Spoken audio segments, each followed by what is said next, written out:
Oh man, what's going on? RPG Landia. This is Sean from How to RPG. Today's Saturday with Sean. Good morning, good evening, good afternoon, whatever time it is where you are. Grab a cup of Joe or favorite beverage of choice and step right up and hang out for the next hour or two, where I talk about tabletop RPGs and other miscellaneous things within the hobby. Herman, good morning. Or Herman. Should probably get that right. How you doing? What's new? Today I've got a few things to talk about, just more news, RPG industry stuff. Promise it won't be about TSR. Good morning, Michael. Nubis. Good afternoon. Mowing the lawn. Awesome. I wish I could say the same. If I mowed the lawn right now, it would look pretty weird. You know, that'd be probably a good YouTube video.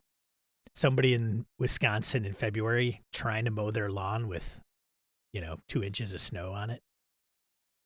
Jim, good morning. Holy cow, you guys are bright-eyed and bushy-tailed. Good to see you. Big cup of tea. Nubis, what kind of tea do you drink? Do you have a special flavor that you prefer? Tea. Gray. Earl Grey. Was it tea hot? Earl Grey. Snow blow the lawn. Larry, good morning. Good to see you. How you doing? Good turnout already. I mean, my weekend has been fulfilled. Got here early just in case. That's cool. Wow. So last week was like an hour.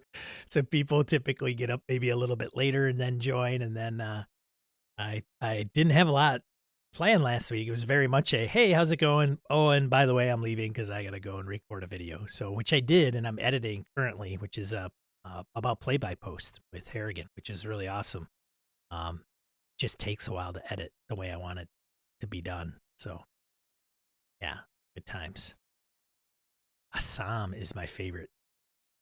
Oh, Assam. Do you drink it with cream? You do it the English way. Isn't it that how the English do it, with cream or milk, I think, with their tea?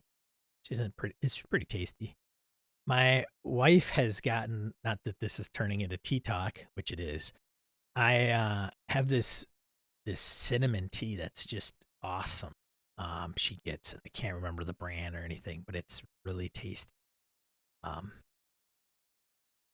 Yeah, I'll just say that. Anyways, let me grab. I am out of beverage. I gotta go grab my, signature vanilla Coke. So, Robert, good morning. Chai tea. That's good stuff too, which is unique because, like, when my mother-in-law was alive, she is from Russia. Won't even go there. But they would call like tea in the generic sense chai. I don't know if that's the actual. I don't know if I just got my wires crossed or what. French press coffee.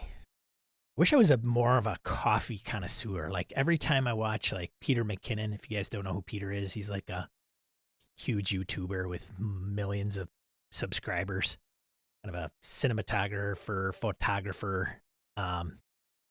And he does the fancy coffee. I don't even know what it's called. The big, huge funnel. And then you get the big loop-de-loop teapot. You pour it slowly around it. And teapot, hot water, kettle, whatever. Makes me want to drink coffee. Although it just ranks your breath. Like coffee breath is terrible. Oosh. I think I've been damaged by all my junior high and elementary school teachers where they just drank coffee all the time and their breath stinks. Does a pour over, that's right. Christoph, hey, welcome. I don't know if this is your first time here, but good to see you. The pour over, yeah. Hey, Victor, morning. Good turnout. Boy, I hope you guys got a lot to talk about. We say saj, which is pronounced chai. Ah, that might be it. So without further ado,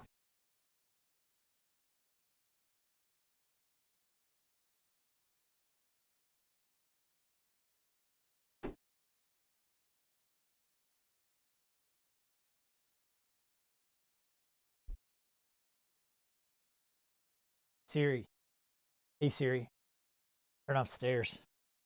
Turn off the stairs. You don't want the stairs to run. Morning, Aaron. See ya. Bill. As a teacher, I could tell you gum is your friend. Yeah. Christian. Hey, morning. Holy cow. What a turnout, man. Whew.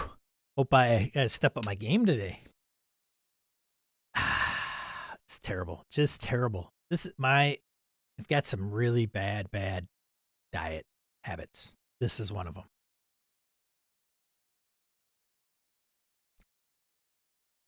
Ooh. As a matter of fact, I was talking to my mother recently because she gets a Mountain Dew and she's old and she shouldn't be drinking it because she gets dehydrated very badly.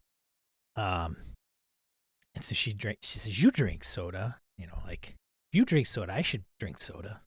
I should be able to. It's like, I don't know if you have older parents, but I'm getting to the point with mine where they act like 4-year-olds sometimes.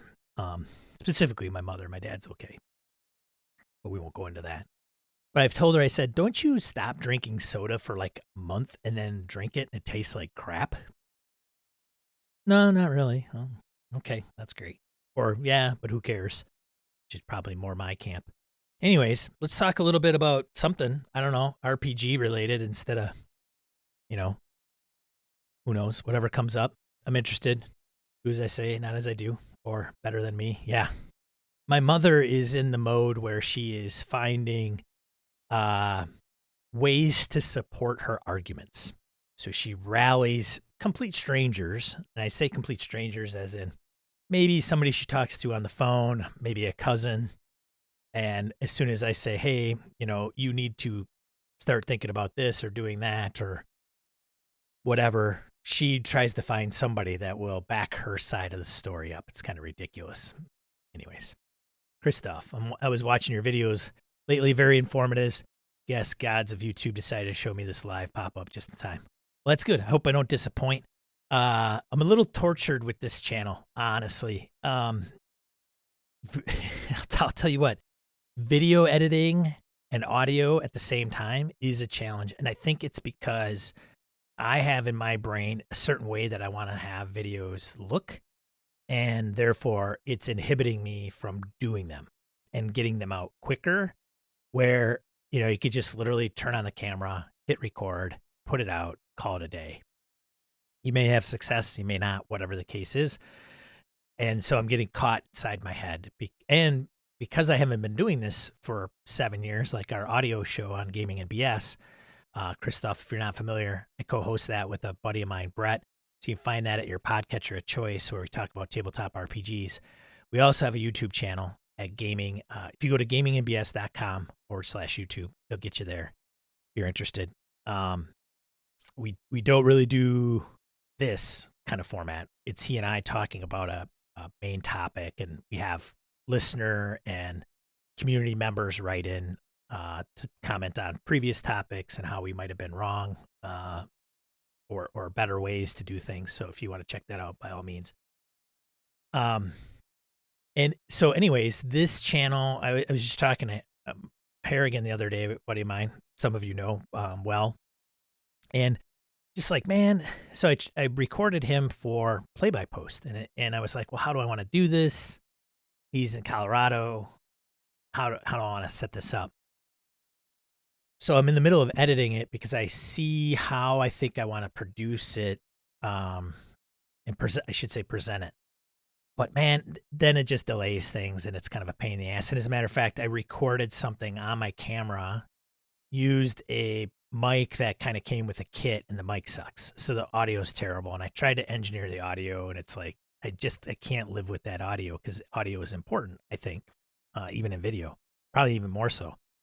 Crappy audio in a video is just blech. And so, but in YouTube also, it has 3 segments. It has, you know, the YouTuber video, right? That's going to put out something that's You probably put some thought in. Maybe it's scripted or not. It's got some B-roll and it's pleasant to watch, and it's kind of staying in that sweet 10 to 15 minute mark. And that's what a lot of people do on YouTube. That's kind of the core of the platform. Well, then there's live, right? Like this. And then with live, you can delist it, right, after it's done, and then, put in its appropriate title. And if you want to change the thumbnail, great. And then put in the things that were discussed in the description. It's still live. Okay. And you could still probably edit it and re-upload it, but nonetheless, it's a live episode, recorded live. Then you have shorts.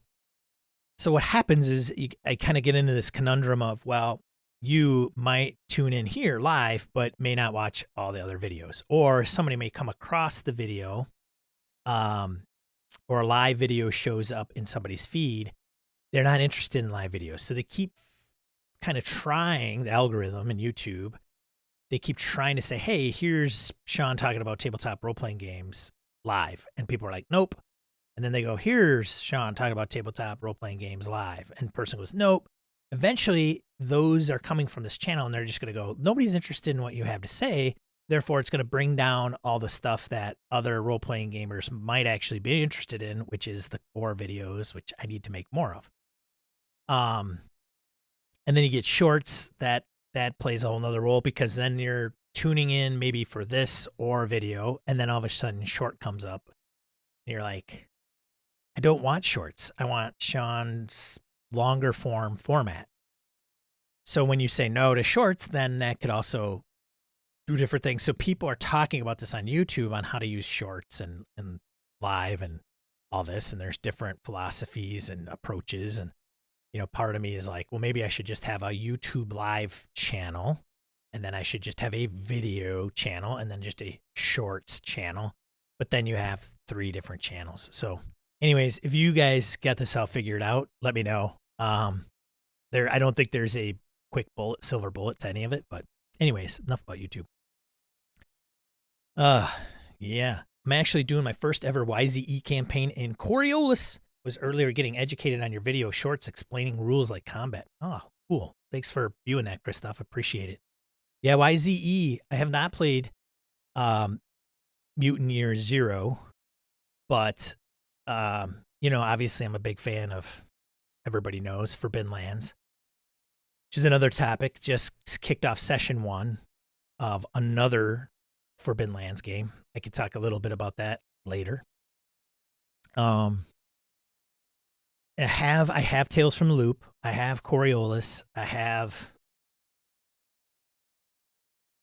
Alien. So I've got a lot of their properties. I haven't played a lot of them, though. It's all saying Twilight 2000, which is, now, I mean, I've seen more than like maybe a couple posts on Twitter that's like, yeah, now I don't even know if I want to play Twilight 2000. I mean, yeah, it's crazy. Anyways, but they all have their own special way of using. I even have Symbaroum. I forgot about Symbaroum, just the core book, but that's not Year Zero engine. But they all have a unique twist on it, which is nice. ASN, I think, might be a little bit close to that too. So, but they're not all the same. Like, it's not, hey, I've played this, it translates. But the core is like most of the core, I say, because like in Twilight 2000, it uses die types instead of 6s, like D6s, where Tales from the Loop, Forbidden Lands, I think Mutant Year Zero probably does. They all use D6s. So if you can grok that, usually it's pretty straightforward. So anyways, yeah. Yeah. I'm seriously overthinking it for sure. Perfection is your enemy. You know it. And I've preached that. Like, I've said that. Like, if you're going to do a podcast, the worst thing you could do is just put it off and not do anything, because you're trying to do 5 episodes, or they got to be really good, and then the first 5 suck, so you don't put them out, and everybody's first 5, 10, 15 suck. It's just inevitable. So Morning, Harrigan. How you doing? Word from BSer with inside knowledge about YouTube says shorts are getting a ton of focus. Yeah, they are. But do they? Yeah, I think you have to do them in a particular way. Like I was doing them for gaming and BS. I was just taking pre-recorded material, cutting out pieces, and then just putting them out as shorts, which is good if you want to bring people to your channel. Maybe like, hey, you don't know us, you don't follow us, but here's like a snippet of what we do. Because some of you who probably listen to the show or watch the videos have already seen that material. You're like, it might be kind of cool flashbacks or whatever, but it's, I've heard that people are trying to use shorts to not cater to the audience they already have. They're trying to woo the audience the potential audience they don't currently have, like list viewers, whatever. Anyways. Brett Pazinski, good to see you. Morning. Best of luck with Coriolis, Christoph, he says. I was reading over it now. Looks like fascinating setting. Merkborg and Vaesen have my attention. My table has expressed interest in both, which is nice. Very good. I'm unlikely to watch really short videos. Not sure why, except that I like a bit of depth about a topic, and that takes time. I think you can. I agree. Well, who might disagree? That's your preference, Jim. Like good shorts are hard to come by. The nice thing is because they're short, you can just flip through them. Like they're not going to torture you too long. It's not like waiting 5 minutes into a really bad YouTube video and hoping it gets better. So we'll see. I don't know what I'm going to do. I mean, the thing is with YouTube, like gaming and BS, I ruined it. Like I ruined that channel. It's unless for some reason it comes back from the grave, it's kind of dead as far as popularity goes and how it's gonna, by now we should have our, what do we gotta have? 2,000 viewing hours and 2,000 viewing hours, 4,000 viewing hours, and 1,000 subscribers, and we're not there, and it's been years. The reason is because we used to do just audio, and people would be like, "This is just audio. There's no video." Album art with audio, and so people weren't clicking on it, and YouTube probably could tell if there was anything in motion during the video, so they just marked us down, and it doesn't propagate. So that's why I don't do this on that channel. Although I could have probably done it, because I don't know if this format is to grow this particular channel necessarily. Like I think the core videos the intention of the core videos are to help. Anyways, I'm really excited about the play-by-post. Harrigan, thank you so much for doing that. I'm currently editing it, and think what I want to do is put some narrative pieces in between points of the topics that we talk about with play-by-post, which has me jazzed about wanting to play play-by-post. I don't know if anybody in the chat is doing that currently or has experience playing play-by-post. I know many of people that have tried it, and it's just not their jam. And by saying it's just not their jam, they had a bad experience with it typically. And I think through Harrigan's video, he's been doing it quite some time, which will be demonstrated and touched on, I should say. And it's a persistency kind of thing, because it can fail quite a bit. I think we're very candid in the video about that. We're not sugarcoating the challenges that come with play-by-post. But, you get a couple of people and they're all in and you can gel. It's a great way I'm telling you, man, I think of the time that some of us view social media, Twitter, Facebook, they're terrible. That's my opinion, Yours may be different, but I think they're terrible. And I'm on Twitter like almost every day, all the time. Facebook, I deleted my account. I don't miss it in the least. Now, some of you are going to say, but Sean, I want to keep in touch with family. Like, I get it. Like, you don't have to justify your reasoning for being on Facebook by any means, especially to me. But if you take some of that time and you'd say, man, I wish I could game more, or I wish I had, you know, a different gaming experience, or I play different games, but my game group doesn't want to do that. And play by post, I think it's almost like a healthier alternative to crappy social media. Like, it totally is. Imagine taking the time that you spend on the bad side of social media. And I say that as in social media coughing up crap to piss you off, so that it encourages conflict, because it's proven that conflict keeps you on the platform arguing with people. This is not healthy. So anyways, I know some of you aren't on there, and that's okay. Regardless. Holy cow. Good times.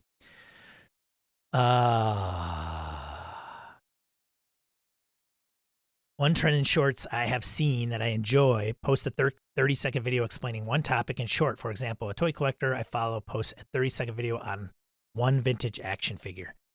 Yeah, there is a way to do it that's constructive and people will find interesting. And it's the same piece when you consider like a podcast topic, of YouTube video, anything on the web that you're trying to attract an audience. It's either going to be through strictly entertainment, like this guy's really funny, or they're very intriguing and intelligent and have really wise words to say or thoughts to convey, right? We tune into those. Or it's going to be the topic that we appreciate, role-playing games and what we can learn from them. Or it's a how-to video, or it's a combination of some of those. You know, everybody has their preference. But yeah, there's definitely a way to do it. So you could post shorts about Forbidden Land, Cyberpunk, or whatever RPG topic fits your fancy, for sure. Thanks, Michael. Yeah. Brett says, morning. So we'll see. We'll see what I'm going to do. I'm definitely looking forward to the play-by-post video. Pretty clueless on the subject. Nice. Not nice that you're clueless, Nubis, but nice that you're waiting for the material. Yeah, it's good. Good. So I'll have to get that out. Right. Digital bag over your head. Harrigan's pretty humble, obviously, which is good. Like, there's nothing worse than having a crazy egomaniac on your platform. Mothership community is super vibrant, by the way, with lots of content coming up, so plenty for you to discuss. My Mothership game, Craig Shipman from Third Floor Wars, has run an actual play Mothership game. I did combat in Mothership, and I think there's probably one other video that maybe Ben did on Questing Beast about Mothership. And if you do Mothership, I think Mothership RPG or just Mothership in YouTube, I think we're in the top 3 videos. And so my combat Mothership video gets quite a bit of traction. And I got to believe it's probably people just looking it up on YouTube specifically, especially from the Kickstarter. So had I been a little bit more, intelligent and strategic while the Kickstarter was starting to ramp up, right? Not even launching yet. I could have done more videos about, Mothership, the scenarios, the art, and it probably would have done pretty well. Anyways, hey Jason, good to see you. Crazy egomaniac checking in. Check. Roger that. Christoph loves Craig's channel. Yeah, good stuff. I just recorded a Patreon bumper for him. So if you hear that, it's pretty amusing. I think he appreciated it. So I hope to have that show up in one of his future episodes on his podcast. It'll be hey, I'm a Patreon. Have you considered becoming a Patreon of Third Floor Wars? It's got a little bit of twist. Let me just say I channel my inner Troy McClure. So we'll see. Anyways, let's talk about some other stuff, right? So let's see. So this thing, I don't know if you guys saw this. It flew kind of under the radar. Roll20 to get a new boss as Ankit Lal, probably pronouncing his first name incorrectly, replaces Nolan T. Jones, which I thought was pretty interesting. So it reads, in a post today, Roll20's co-founder and current CEO, this was dated February 22nd, by the way, 2022, put out by geeknative.com. In a post today, Roll20's co-founder and current CEO, Nolan T. Jones, announced he would be stepping aside as CEO, and Nolan remains an advisor, co-owner, and superfan. So it's important to know who this guy is, right? So Ankit is the new CEO who has already been introduced on the Roll20 blog. The interview is really about Ankit's gaming experience, which is appropriate, but Haunted West and Coyote and Crow both get call-outs. Ankit also mentions the Roll20 roadmap for 2022. And we know a little bit about that. So what's coming next for Roll20 users? A free GM hub microsite within Roll20 with GM resources from across the internet, including numerous system agnostic tools used for tabletop players both on and off the platform. Okay, cool. I wonder if this is going to be premium stuff.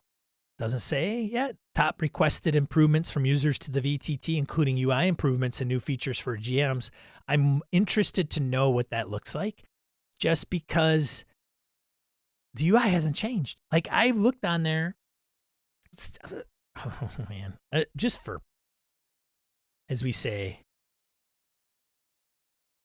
giggles. I'm going to log into my account here. I have been a member. Here it is up here. Right up over yonder. I can probably bring this up a little bit. Right above my head. I have been a member since June of 2012.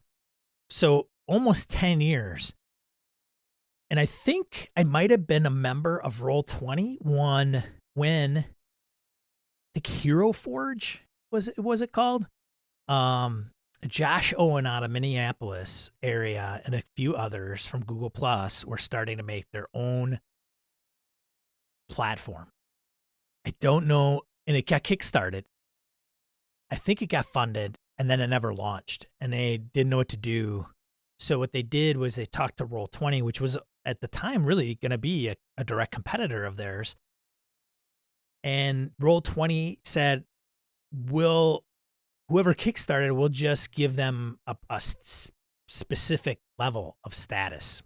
It wasn't, I don't even think it was a premium account necessarily, but it had a couple, hey, we're going to give you a Roll20 account that's, a level up from just freebie.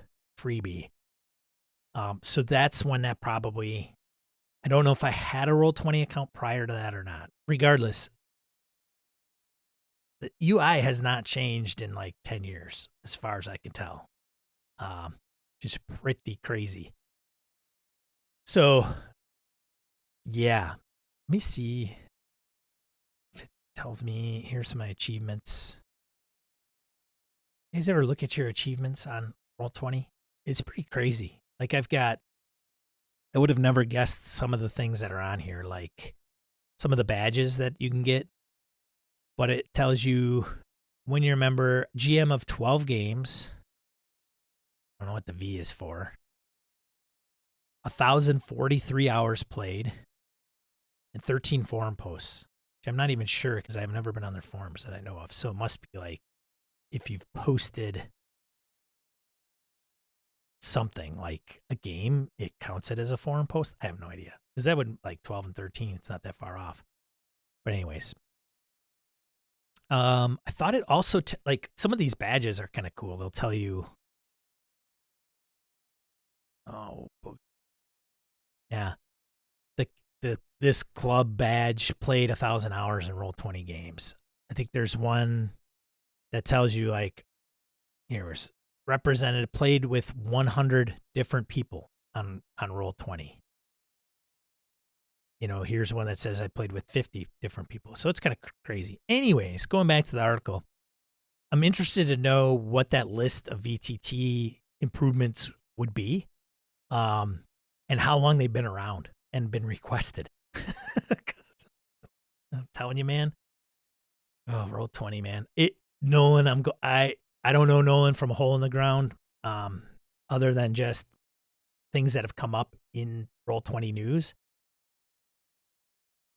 But if Ankit can kickstart that thing and get it going in a particular direction, then great. I had heard they had over 10 million. We'll go into that. 10 million, man, users. Updates to the performance and speed of the website for both players and game masters. Well, that's good. Good for both. 8 for just the updates to performance only be for players. Ongoing tweaks to the recently launched mobile app, which I think may be one of its strengths. I don't know how many other virtual tabletops are even remotely close to being mobile. Foundry's not, and they have no intention. It's not on their roadmap. That could be, this could be Roll20's really big deal. Like, I want to play on anything, but this thing supports mobile. So, yeah. Updates to onboarding new games and artwork to the marketplace for publishers and artists.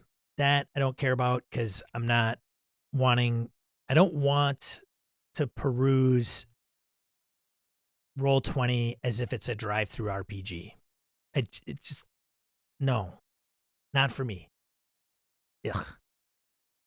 So there you go. But that's probably where they make most of their money. I was saying that a lot of their Twitter posts are talking about their marketplace, and frankly, it's probably a moneymaker. And so why not? So if they can limit their resources, having to pay to keep, it's like keeping a house in place, like an apartment building or something. You're the super. You don't want to put more money into it. You become a slumlord. Not that Roll20 is a slumlord. Don't make me. But, I want more renters, but I don't want to put more money into the place. I mean, good for profit loss statements, I guess. Continues. The update also reveals that Roll20 hit 10 million users after the pandemic-powered growth, with half of that reaching the platform since March 2020. Wow. So Ankit Lal comes from Google and CloudPass. At Google, interesting. They put his name in there correctly or incorrectly. Ankit Lal comes from Google CloudPass. At Google, Amit. It's not even, what are they doing? They didn't even, they screwed that up. So is it Amit or Ankit? It's got to be Ankit, right? Was the product and business strategy lead for G Suite, now called Google Workspace, but he's not new to Roll20. He's been involved as an advisor since 2021. Roll20's incoming CEO is also a lecturer for Stevens Institute of Technology in Columbia University in New York. So we talked about the new hires at Wizards at one point in time, where they got a couple people from the digital space, one being from Microsoft and another from, that escapes me. And when you hire somebody into the company, what does that mean? What are they trying to fill? If they're not going internal to hire that person, what are the underlying messages that are being sent? Ankit being an advisor might be a little bit difficult to hit, and Nolan still being on board. It's interesting where he comes from Google and CloudPass, and at Google, business strategy lead for G Suite. G Suite's okay. I don't know how much inroads it's made into the enterprise. I know working in corporate America, I don't know about many of you, but if you come across the company that's using G Suite, they're probably usually a very small enterprise. I think Microsoft dominates the big corporate world as it relates to Office products. And I only say this comparatively speaking because how does this translate to Roll20? Now, keep in mind, Roll20 is not, they're not IBM necessarily, right? And he was the product and business strategy lead. If he were an executive, it would have been, Amit Ankit, was vice president, executive vice president. I think they would maybe elaborate a little bit more on his credentials. Not saying he's any slouch by any means. I'm sure he's quite a bit smarter than myself. Obviously, higher educated level than I've obtained. So I'm just interested to see what his vision of Roll20 is. And usually with these kind of blurbs, and maybe in the original press release, they talk a little bit more about him, but sometimes they'll throw in, oh, and they love Dungeons and Dragons, or they played it as a kid, or whatever, or they have a passion for role-playing games. And apparently, and it's not being fair, because earlier in this article, they do mention there's the interview, which I should probably look at, right? It's the interview, and Haunted West and Coyote and Crow are mentioned. So maybe he has played some role-playing games. Those specifically have intrigued him. And now he's got a certain vision of what a virtual tabletop looks like. I don't know. Interesting move by Roll20. I'm just hoping maybe Nolan's just like, I don't know what to do with this thing at this point, because I'm at a crossroads of keeping it afloat in this is how we're doing it, but I don't know where to take it into the future and what that looks like. And so maybe we just need some fresh blood and some fresh thoughts to move that in that direction, right?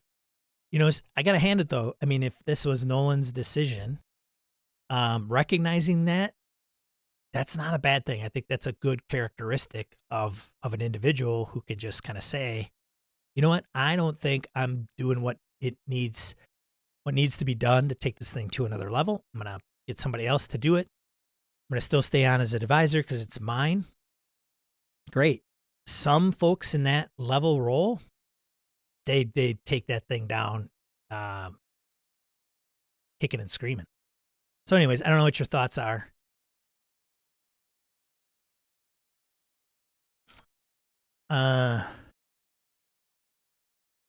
They're putting out their own RPG, aren't they?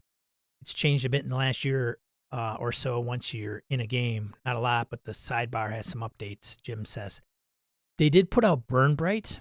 James Introcaso was instrumental in that. I think Darcy Ross was involved. But I think James gets a lot of that limelight. There was a group of people involved. Jim McClure, I thought was. And Jim, if you don't know Jim, he did Tabletop Talk interviews. Great podcast, but then he had a couple Kickstarters that he really just kind of disappeared from. I think took the money and ran, and then came back, and he's left a burning path of destruction, unfortunately, with some of his decisions. But I think he was involved at one point, and it was specifically made for Roll20. I don't know anybody that's playing it, but that doesn't mean anything. It may just be that I'm not in those circles. So they did some live streaming. I think James might even ran the games. And I think Darcy Ross was involved in that as well. Darcy's a friend of the show. She's been on with Troy, talk about Cypher System. And now I think she's working for Critical Role, honestly. So yeah, there you go. I don't know about other games that they might be creating, but interesting. Lucas did not go unnoticed. Thanks for showing up from Nebraska. Jason says, all roads lead back to Rome. Roll20 brings in a former Google biz dev guy. Google doesn't quite have a platform like this for these types of social gamers. No real mystery what the end game is here. Dude, consider me ignorant, man. I don't know, Jason. You think he's been an advisor? You think it's a Google play? They're terrible. I follow a Twitter account that is can't remember who it is, the guy, but it was literally just an account that talks about Google and how they just burn their applications and cancel them all. Whatever. we closer to the shelves, Laramie? No, we are not. Here, it's like probably a good 7 feet, maybe 6.5 feet behind me. I don't have the depth. Jason. John just said this essentially. Yeah, okay. Christian says, I didn't get the impression that any of this will actually translate to improving the actual Roll20 product itself, either playing or developing for it. Yeah, I don't know, man. My money's, hey, newsflash, I like Foundry. What are you going to do? Is Foundry the be-all, end-all? Of course not. I'll tell you what, though. They put out a lot of updates, which is good and bad, right? If you're like, hey, I want a platform that's kind of innovating all the time. I don't have a problem with a lot of updates, and I'm good with those updates and having them change. I mean, they had a little bit of UI update. They implemented cards. So if you're not familiar with Foundry, many VTTs along the right side kind of mimics Roll20 as the chat, and above it has the icon menus. And they put in a new icon there. And they're on version 0.9. Yeah, 0.9. I don't even think it's like a full rev yet. And I'm just liking what they're doing. They're going to the community. They're taking input from the community directly. They're probably interfacing with a lot of key developers that do a lot of community-based development for the platform. I think they've even implemented probably some features of individuals that have done those modules and said, hey, your module is really awesome. And brought them in. Yeah, 9. Version 9, no more points. Gotcha. But I don't know, man. And that thing came out of nowhere, as far as I know. It's been around for how long? I mean, probably 2 years, maybe 3 years now. It's not, 10 years. And keep in mind, that's when Sean joined Roll20, was 10 years ago. They could have been, I don't know how long they've been around. They could have come out maybe a year or two before that. But, Foundry out of nowhere. And they're getting good support from, Free League's got Symbaroom, Tales from the Loop. A lot of their catalog has official modules. Savage Worlds and Pinnacle Entertainment has the official Savage Worlds module. I'd be interested to know, and Christian, you might know this, who does those? How does that work? Is it, hey, this person's done the unofficial module, we'll just hire them to do the official one?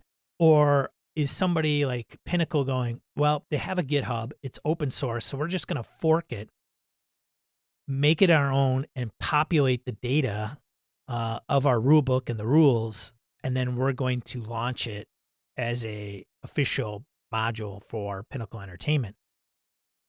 And does all that money and revenue for buying that $15 module go directly to the game company, or does it get split to go to Foundry somehow? The reason I ask is because I think it's important for Foundry to have a recurring revenue stream. It's strange because I'm not a big fan of paying subscription fees, although I've got my fair share, no question.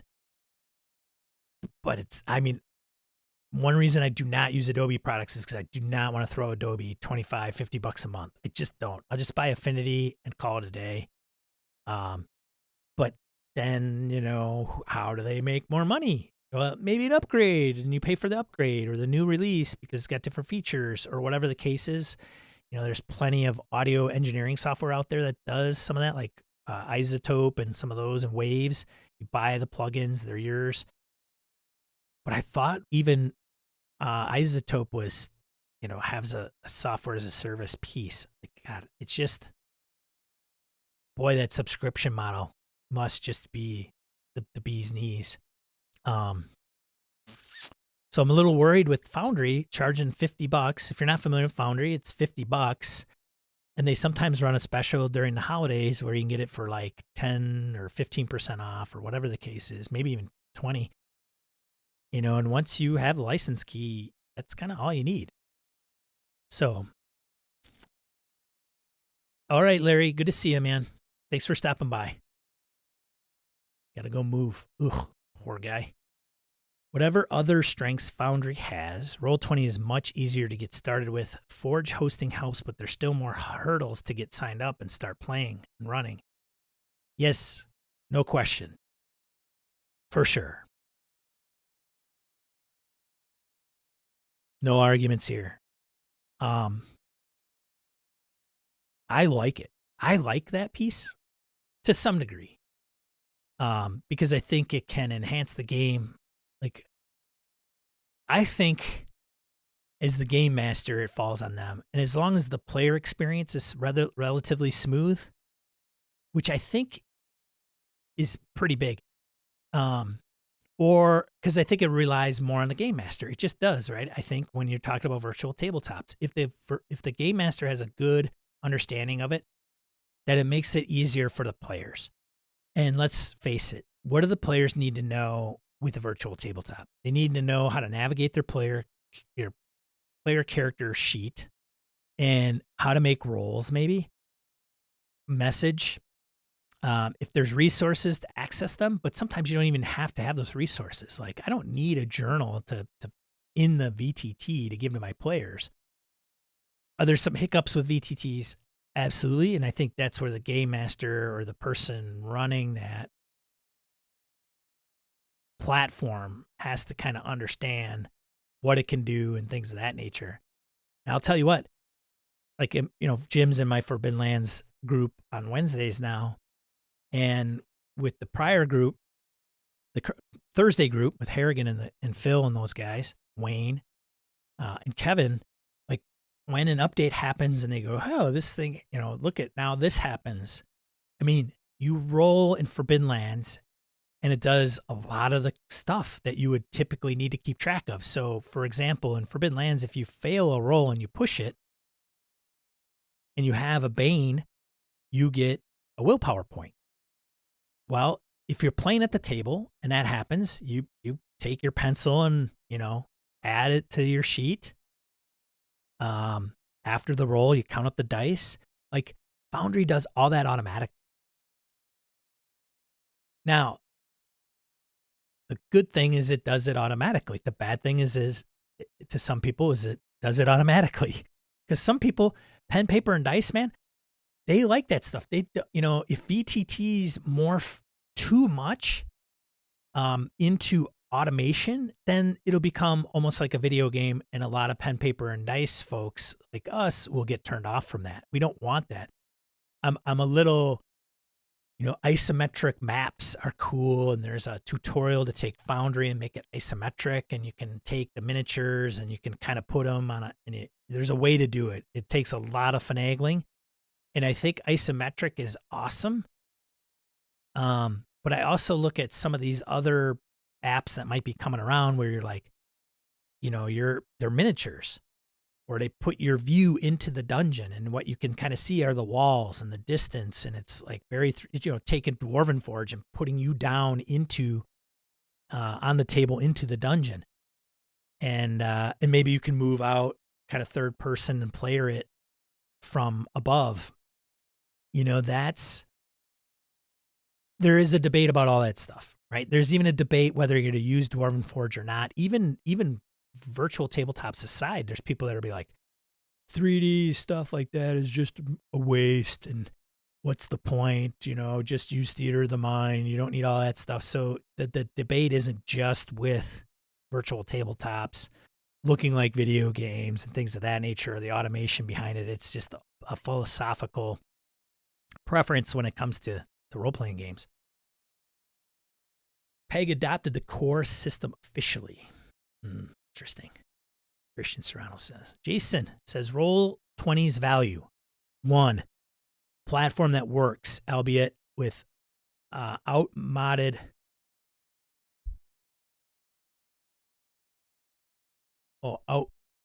outmoded UI? Sorry, Jason. 2, a large user database. I believe they're at saturation point and want to sell rather than expensive rebuild to play catch up. Yes, I see. Very distinguished. Laramie Wall. Nurse in the trenches. What's up, Laramie? Good to see you. he's replying to Jim saying that ease of use is why I use Fantasy Grounds. Install, learn, the UI, go. Chris says, it's still open source. I contribute to it. Yep. Plug your company too, Christian. Feel free. Laramie, 100% respect enjoying modular bits. I used to build a computer. I have a 60s car. I don't currently have time for that in a VTT. Fair. No worries. Christian continues. Also, there's a really cool set of backstory cards, modules for Foundry. There's the plug. One of the plugs anyway. So if you're using Foundry, check out backstory cards. Who is in that? Who did that, Christian? I can't remember his name. Anyways, Christian digitized those for Foundry. And they're really unique. I have a deck myself. I haven't used them yet, but it kind of does an instantly gives your character a backstory, but it also helps you tie to other player characters. I'm simplifying that, but it's cool. Michael says, Foundry was easy for me to learn, but I came over from Fantasy Grounds. They are similar enough. The transition was easy. Fantasy Grounds Unity was a bit of a learning curve, though. Both are, he says, Michael continues, both were much easier than the advanced features in Roll20. I don't think most folks play with those features in Roll20, but they are really cumbersome. E, hey, good to see you, E. As a longtime Roll20 user, I was very happy when I first started out, but now I'm finding too many hiccups and wish I hads. They all are preferences, right? Screw it. We don't need them. I've said that too. Okay, don't get me wrong. Big Foundry fan. Used Roll20. I dabbled with Fantasy Grounds briefly. I think I downloaded Unity. Didn't really get into it a lot. Dinked around with Owlbear. Never ran a game with them. But you don't need them.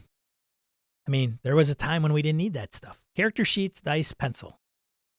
You guys ready? Let's roll. So, Matt, you're late. That's all right. Hey, Matt, so you guys want to catch Matt up? It's like a conference call.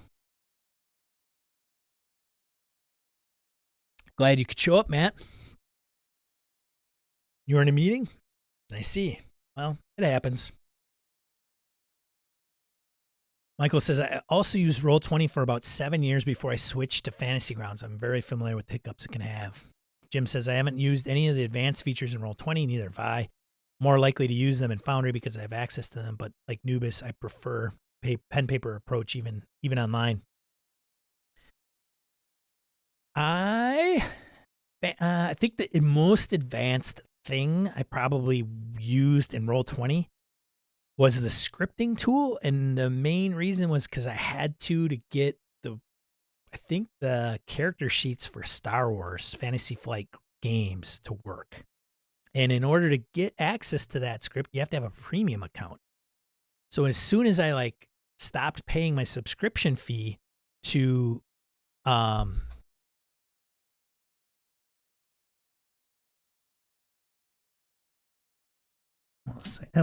on a second. There we go. I check something because it might be a little low.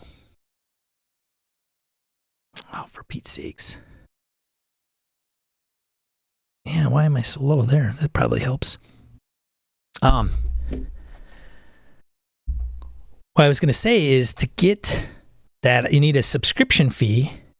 And as soon as I stopped, it removed the script and I couldn't play Star Wars FFG on there because the dice and the character sheet needed that scripting to be dealt with. Ryan Macklin, thank you, Christian. Ryan Macklin was involved with the backstory cards. So check it out. They're hard to come by, the physical product. You might put them on a wish list at Noble Knight. Have it pop up in your, hey, it's available. Laramie says, I'm getting into automation because if the PCs can target, roll damage, it saves me time. I don't have to remove HPs and those little minutes add up. Yeah. Sometimes it's not that hard. Like if you're a programmer, it might be easier now than ever. Phil says character sheets, dice, pencils. This is the way.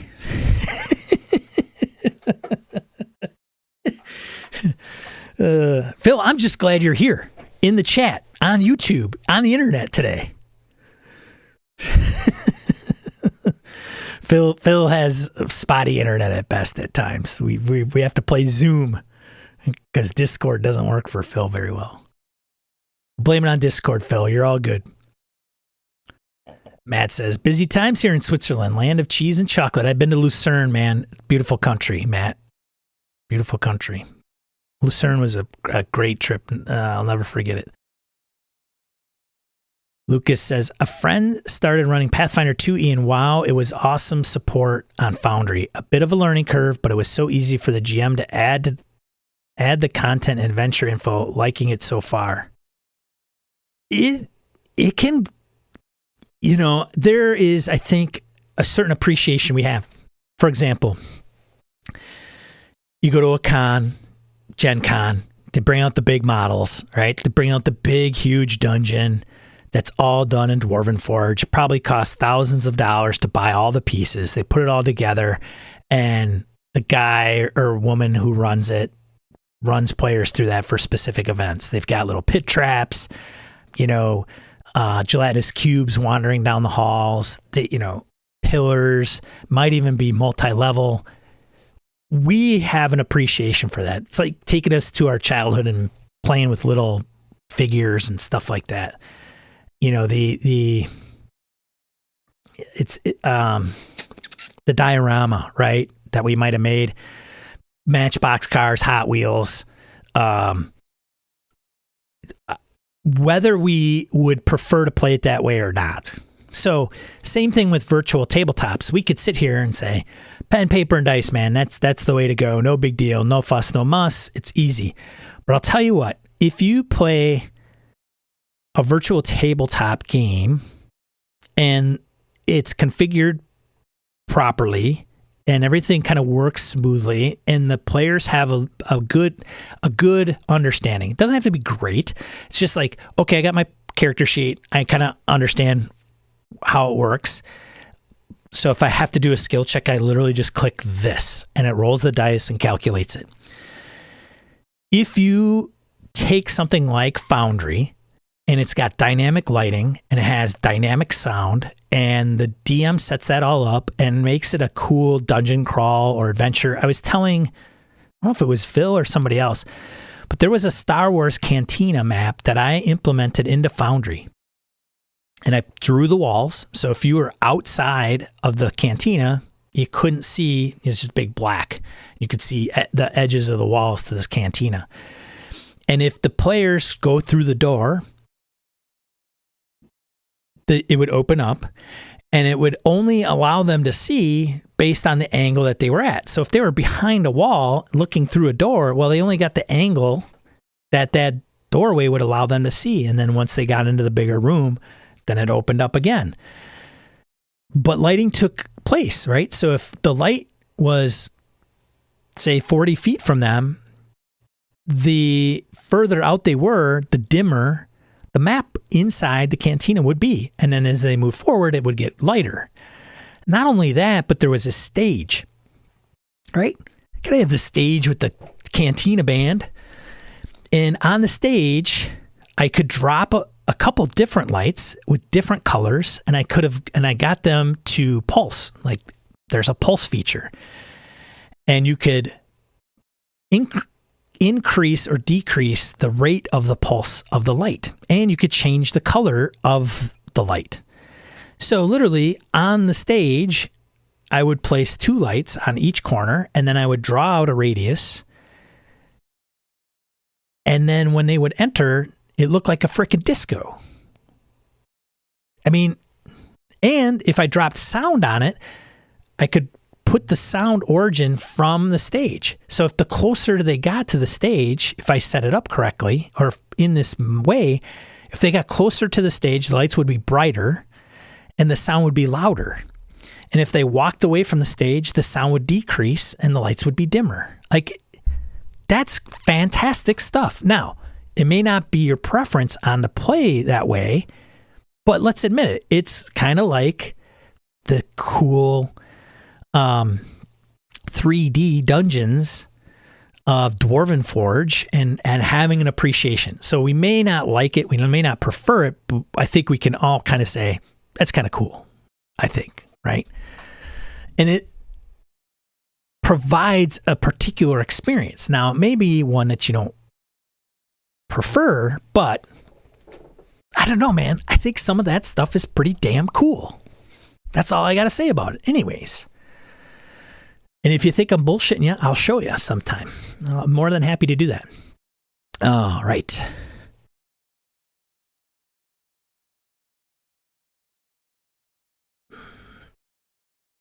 Owlbear is a great choice if you prefer sticking mostly to pen and paper. It's a minimalistic tool I like for certain games. It was the perfect tool for my D6 Star Wars game, says Michael. Yeah, absolutely, man. Nuba says, I only use Owlbear Rodeo and have actually run the last 4 sessions online. A player had Corona, tried online. Everyone liked it. I used Owlbear at the table with a second screen. I love it. Fantastic. Whatever works for you. And your players. For the record, I like VTT as much as Sean likes 5e. Oh.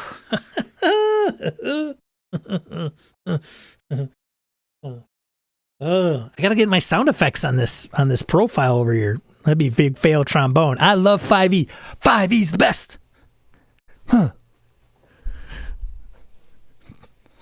Anyways, you hilarious, Phil. So I like you, Phil. Victor says, I think I saw something about a re-release of the backstory cards recently. Yeah, maybe. I have not. That would be cool.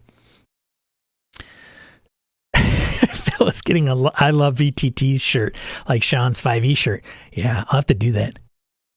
Oh man, that's funny. You guys are hilarious. That's why I love you guys. Galileo Games has backstory cards for POD on drive-thru. There you go. Link.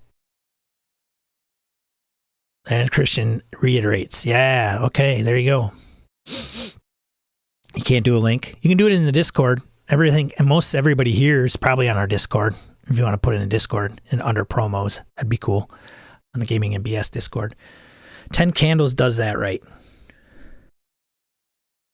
10 Candles, I never thought of using 10 Candles on a virtual tabletop. I don't know how people run it virtually. I don't know if everybody lights up 10 candles in their own room. I honestly don't know. I know people have played it online.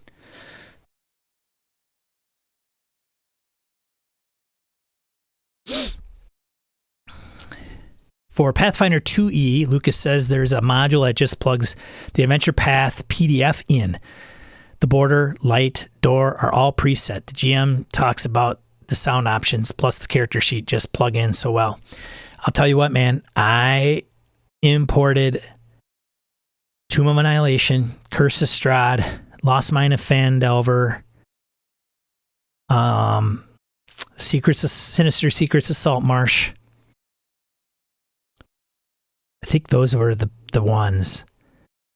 Into Foundry. Easy peasy. A literal plugin, browser plugin. You log into D&D Beyond, as long as you have those and you own them, and you have Foundry, you could bring that all in. And you can roll from D&D Beyond. So if you pull up a monster on D&D Beyond and you have that plugin enabled and you have Foundry, it will change pieces of the HTML into JavaScript where you could actually make them clickable buttons, and then they will roll from D&D Beyond in Foundry. Now there's like this weird premium D&D Beyond module that I don't have installed on Foundry because I am currently not playing my favorite game, 5th edition D&D. But I'll tell you what, man, I dumped Curse of Strahd in there. All the walls for all the maps were done. All the lighting was in place. It was fantastic. And all the journal entries were mapped and keyed to all the rooms. So literally, as long as I toggled them on, and I, as a game master, could see those, and I clicked on the number, it would come up with the corresponding journal entry, which was the room description and page right out of D&D Beyond. It was fantastic. Like my prep, if I could make sure that their box text that I would read to the players wouldn't bleed into stuff they shouldn't know, I would probably need zero prep. Zippo. Like it would also import player characters into Foundry. That was a little wonkier. I actually had to take the code, like not a code, a link, a public link to their character sheet and put it in Foundry. But it was literally a copy paste, and that was it. And it would bring in their avatar and all their stats, background, everything. Like boom, done. And if they uploaded or updated in D&D Beyond, I think I might have had to push a button to have it update.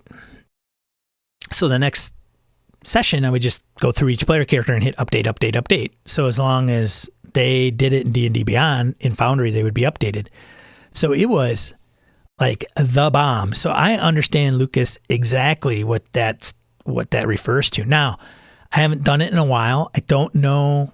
The guy who maintained the plugin changed like his brand, and then I think he redid the plugin, and then the old one sunset the old one.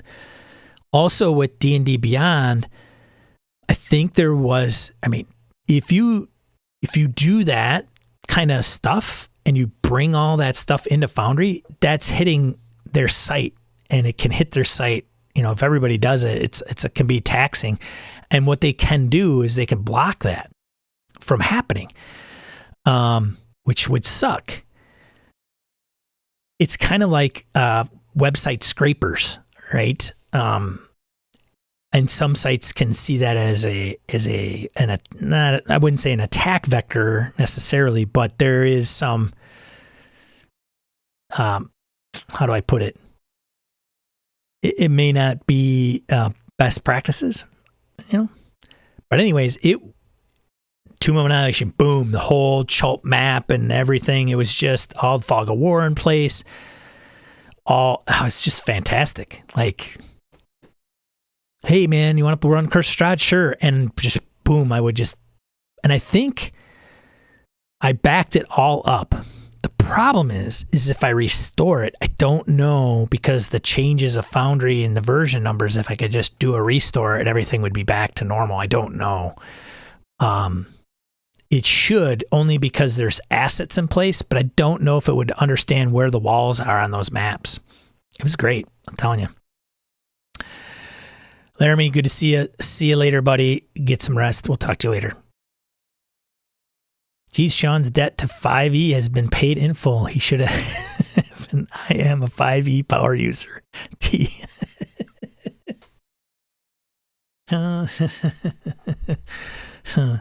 Midnight, the RPG campaign setting, man. That thing comes out, I'm turning on to 5e. Because it's a 5e setting. And you know what? If you want to be heroes, that's fine. You're in the land of the Dark Lord. He's going to come and kick your ass anyway.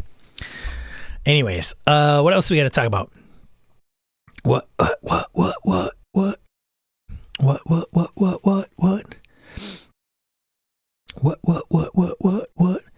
Hasbro activist wants toy company to spin off Wizards of the Coast, add new board members. CNBC. So this was on the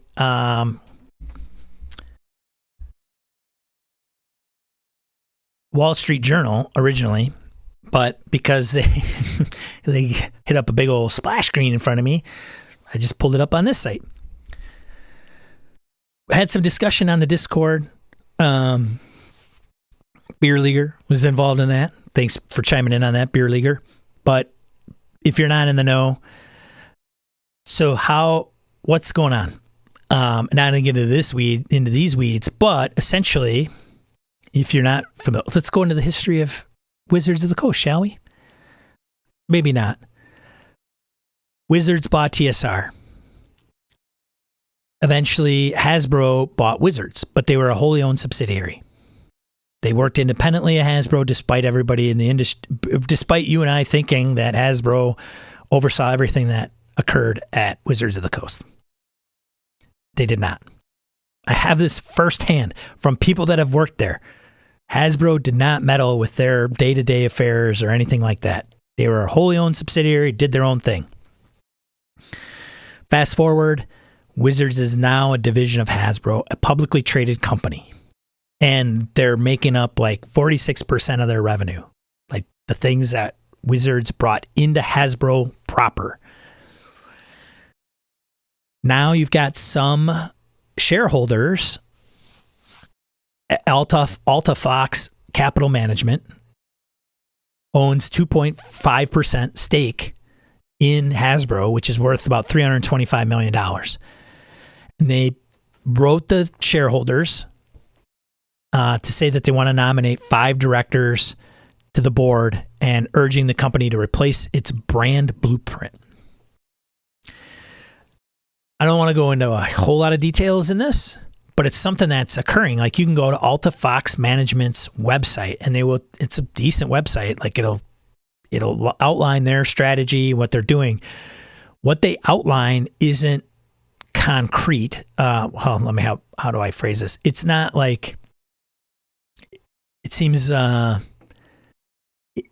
easy to interpret, or maybe not easy to interpret. There's nothing about like firm numbers, what they're planning to do or what they want to change, but they feel essentially that Wizards of the Coast on their own, spun off, would be a much higher valued company than it is as part of Hasbro. And if I'm butchering the shit out of that, do your own research and come up with your own conclusion.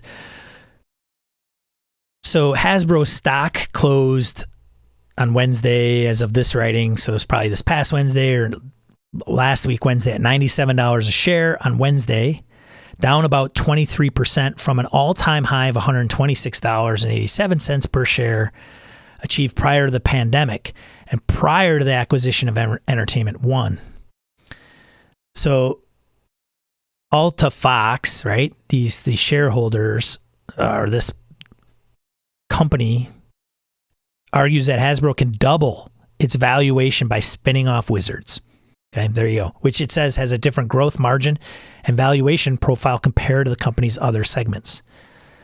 And then it also seeks to replace Hasbro's current strategy for developing brands, which is that blueprint piece put in place by the company's late CEO, Brian Goldner, who is obviously not with us any longer and passed away back in October. So interesting thing going on at Hasbro and Wizards, and how does that affect Dungeons and Dragons and the vision of the future? There's talks about, the 2 individuals that they hired within Wizards of the Coast to do some things, had some very heavy digital backgrounds. One came from like the Xbox division of Microsoft, I believe. So yeah, it's, who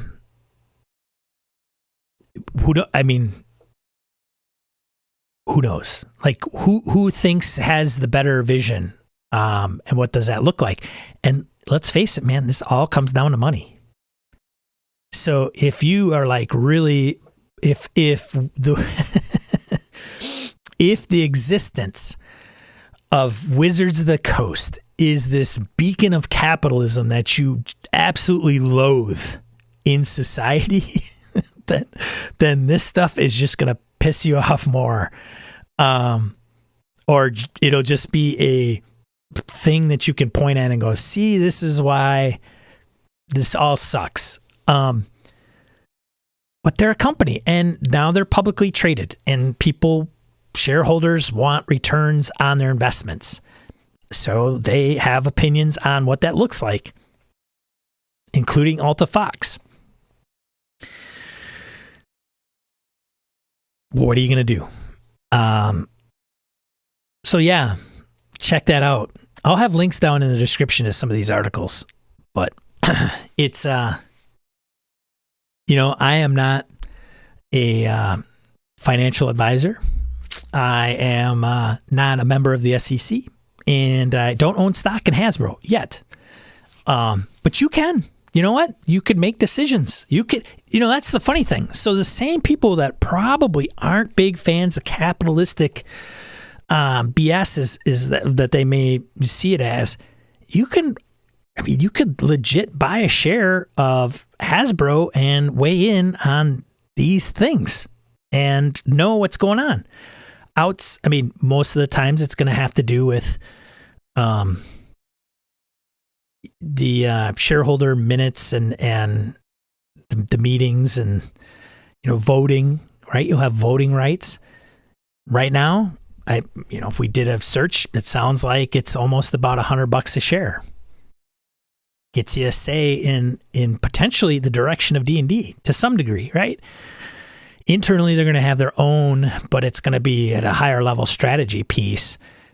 You could say, I like Altifox and what they have in store or what they have in mind, but I don't know if it's overly clear. You can go and vote on it. I don't know. So, yeah. And if you don't care, well, that's fine, but it still could impact just the RPG hobby to some degree. D&D is no slouch. But is it going to affect your game if you're playing something else? No. Probably not. But it could be a trendsetter. So, maybe everybody looks at D&D and says, well, this is the way D&D is doing it. They've got millions of people playing that game. We should probably follow suit. So it could, in that way, rub off on some of the other companies within the RPG space or publishers, but maybe not the small press individuals cranking out stuff in their houses. I don't know. Interesting times. Phil says, I'm hyped for Ruins of Symbaroum. Oh, we're talking about Symbaroum pieces. Uses 5e mechanics only. Everything else looks like it's been rebuilt. Very interested to see how it runs that setting. Symbaroum's interesting. I have kind of touched on the rules a little bit. I haven't delved too deeply into it. But, I don't hear anybody raving about the Symbaroum mechanics. And Brett bought it because it was player facing, but I don't know if that's enough to get me over the hump. So maybe Symbaroum 5e is just going to be a great product. I'm sure it's going to be a great product. It's just, is it worth me getting Symbaroum 5th edition to play 5th edition in the Symbaroum setting? I don't know. So yeah. Christian says D&D's values is its brand. That's like saying water is wet, though. Yeah. Yeah, I don't know. And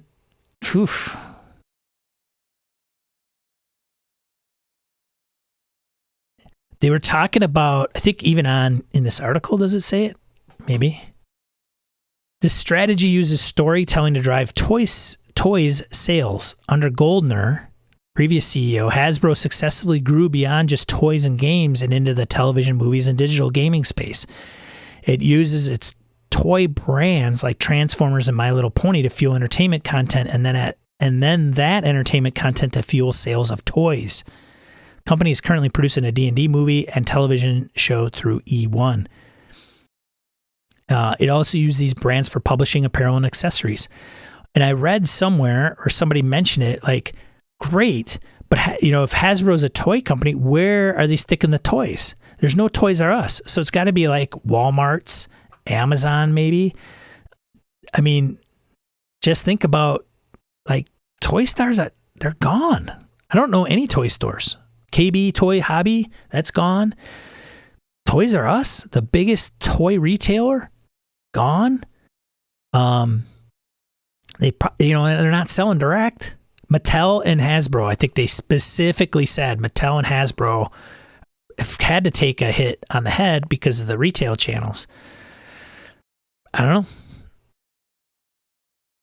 So, yeah.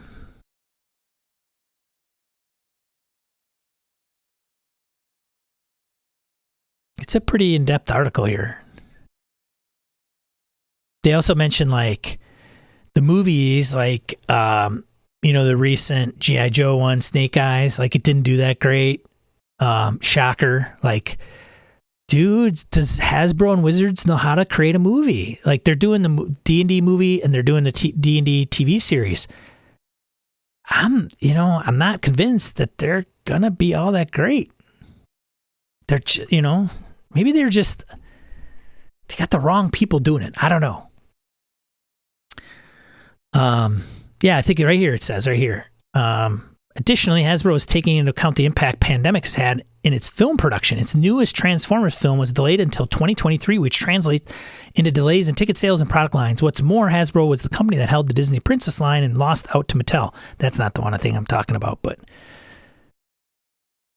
yeah, that wasn't it. I think it was in a separate conversation or article that they were talking about Mattel and Hasbro toys and Toys R Us being gone.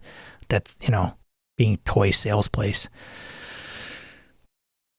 Jason says Hasbro's points of clarification. WotC isn't 42% of Hasbro's business. It grew 42% year over year, and it's the fastest growth driver. Thank you for the clarification, Jason. Consumer products monopoly Nerf toys is still core business, but flatter in growth. $1.35 billion revenue compared to $278 million for WotC/digital. My Little Pony is now no slouch either for the entertainment business. That's their top show for that division and drove a lot of business. They also sell directly. Oh, interesting. Walmart exclusives, Target exclusives, Walgreens exclusive, Big Bad Toy Store. Toys R Us is still in Canada. Really? Small toy stores are flourishing. I am a big toy collector. Oh, I did not know that, Michael. Interesting. Good to know. No, you're bad. They don't sell direct. Okay. Roman loves basically just Walmart and Target now. Yeah. They link to Amazon, Walmart, and other stores under where to buy. The independent toy makers, a lot who sell directly to consumers, represents a big chunk of the industry now. Barnes & Noble has really gotten into toys over the years. A local store is 30% toys. Really? That place, man. They got to be like, what can we do? What are we going to do? I don't know. Let's do what Amazon did. We sold books, so let's start selling other kinds of crap, but we just have a retail store. It's so crazy. If you read, there was an article I was reading about like things we could have learned from Sears Roebuck with Amazon. Like, it's the same thing, just that, what is it, Sears couldn't execute? Like, I think it was like how it came about. And now Amazon's putting up, we're getting a place down the road, huge distribution center, so it's like they started out online and now they're putting it in brick and mortar, like, but not retail, but I don't know. It's kind of kooky. Oh, man. Roman. Oh, no, I got to wait till next year to get my eyes assaulted by another Transformers film.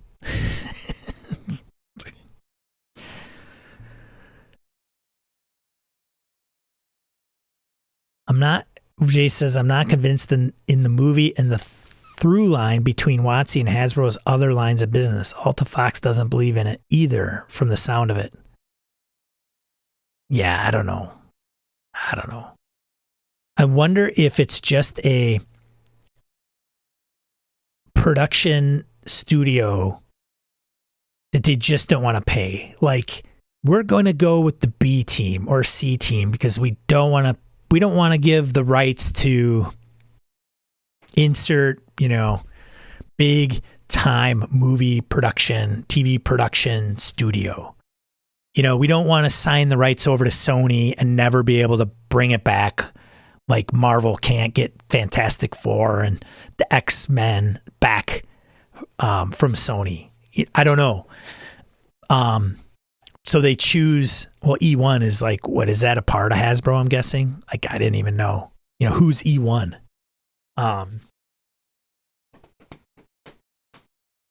Was E1 in charge of Trailer Park Boys? Did I see that on the other night? Like E1? I don't know. Maybe. But it's just, come on. Like, if you're going to make it big time, you can't hire Sean.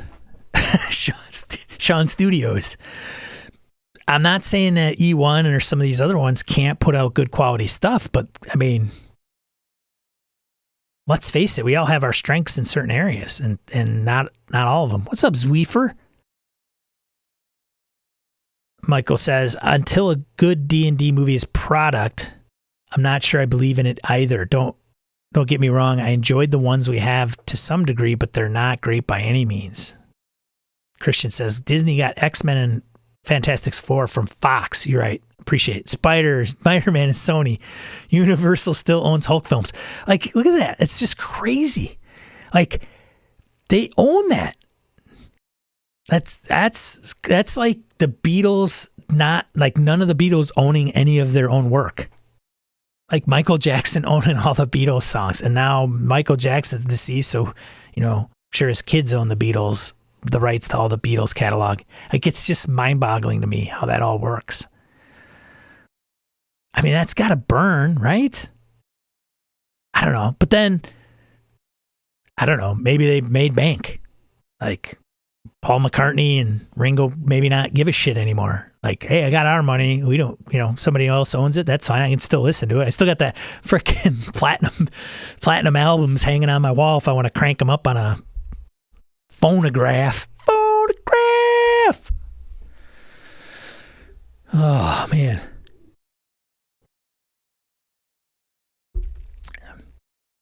Jason says, here's Hasbro's consumer business strategy. Oh, crap. Cody's birthday party's in 3 days. Guess I'll go to Amazon Prime and order him some Nerf thing.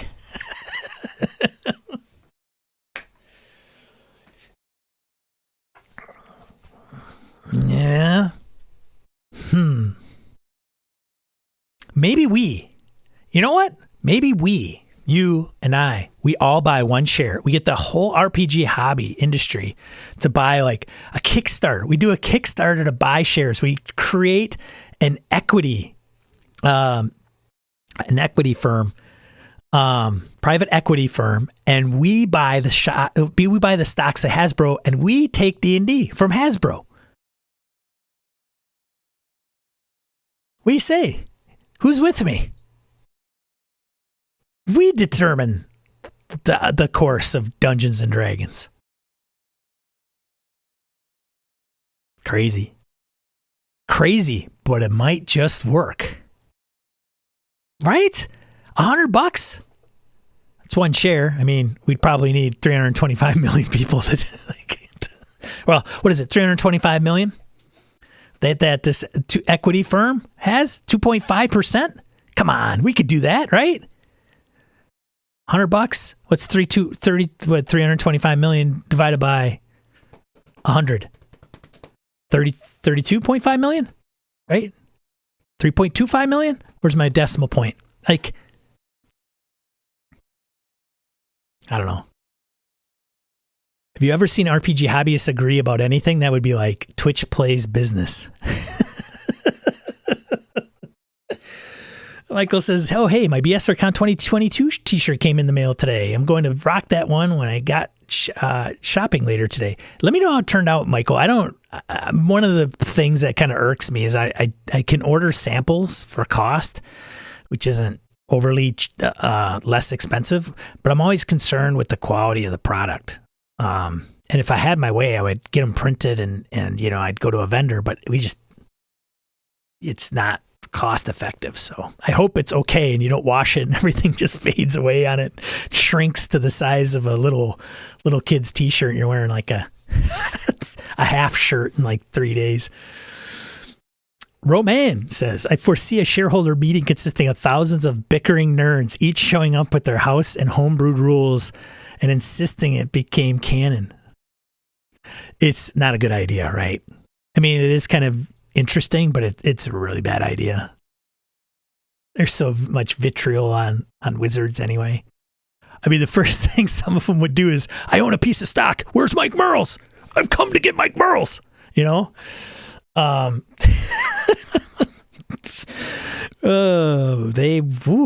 It would be like, man, it'd be a prison riot there for some people. Like, I want somebody's head on a platter. Oh, shit. Heyo, heyo, heyo. What else we got to talk about?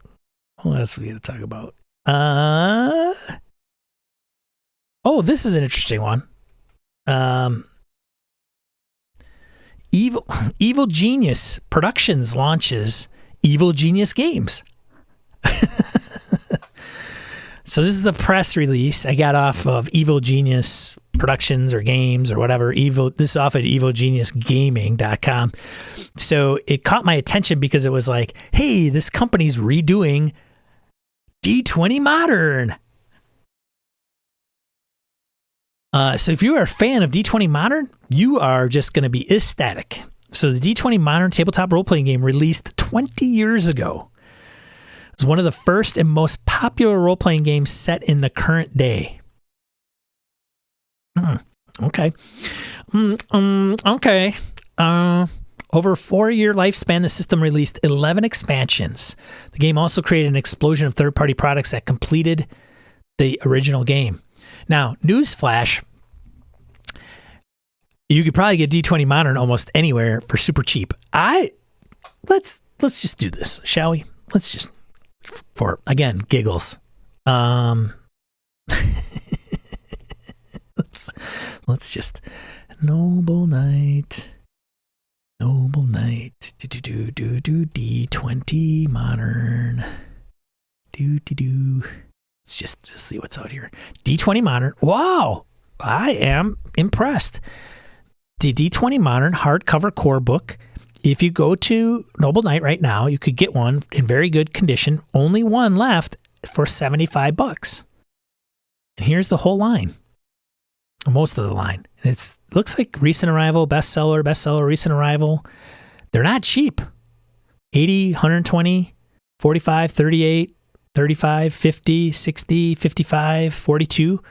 Okay, so hey, I thought I will humbly reel it back in. I would have figured you could have got D20 at half price books for like $10 a piece. I stand corrected. So I bring this up because they got some pretty big, so the original game was designed by Bill Slavicsek, Jeff Grubb, Rich Redman, and Charles Ryan. So Jeff Grubb is a part of this company now. Has also joined Evil Genius' design team to create the new Everyday Heroes game. So Everyday Heroes is the new, they say like its spiritual successor. Everyday Heroes starts with D20 Modern. They're also including Stan. So if you don't know Stan Brown, Stan's been in the industry for a long time, him and both Jeff, as well as veteran game designer Steve Miller. Not to be confused with jet airliner Steve Miller, UW Wisconsin alum Steve Miller Band. Because Steve Miller, designer, might have a band, but it's not the same. Okay, let's clear.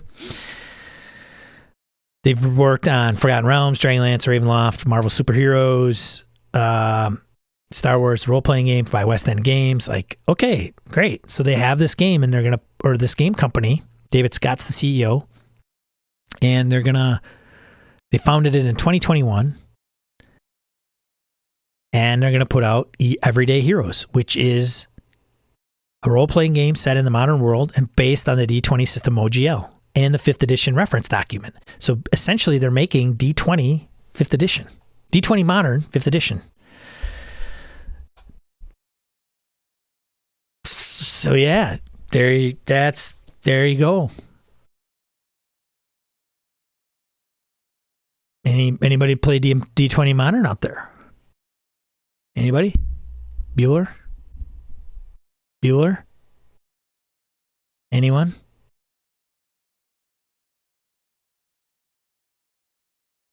D20 Future was a really cool book, as I recall. I thought I owned it once, or I paged through it. I don't remember, but I thought it was like playing, business guy, and I'm like, ugh.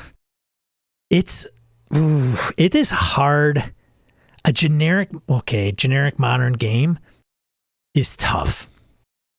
GURPS, generic, universal role-playing game system.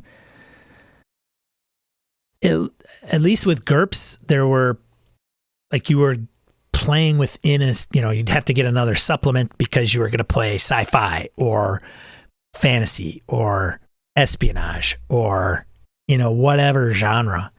Like D20 Modern to me was, hey, you want to play Lost, the RPG? It could probably pull that off, but to me, it was just, I just couldn't grok it. It's my little brain. Just my little brain, man.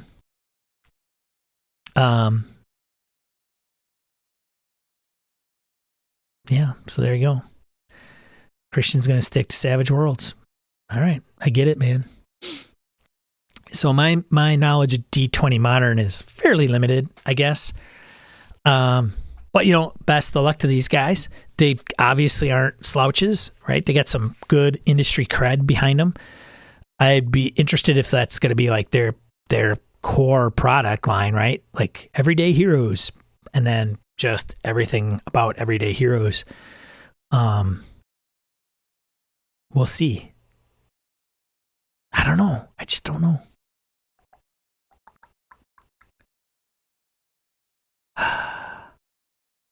Christian says, that said, I did like idea of Urban Arcana.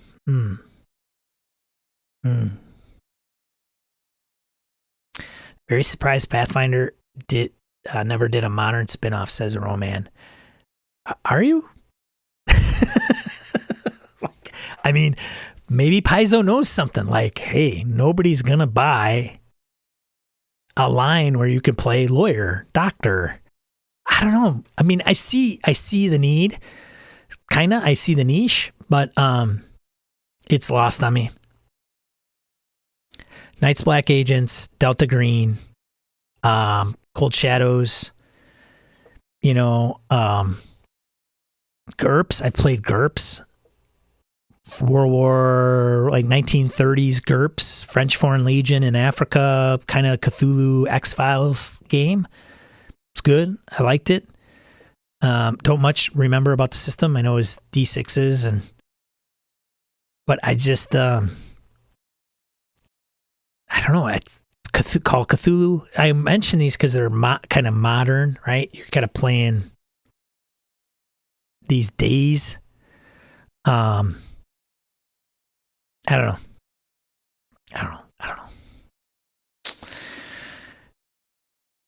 Wayne, good to see you, man.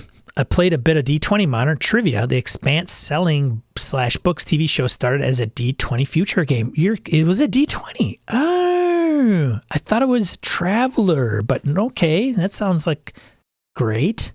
Huh. Sure. I mean, yeah, okay. Lucas, we did urban fantasy, post-apocalyptic mecha, a Lovecraft detective game, spy thriller, and a cop detective drama.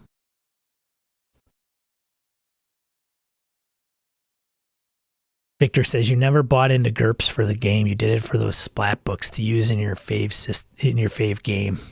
Yeah.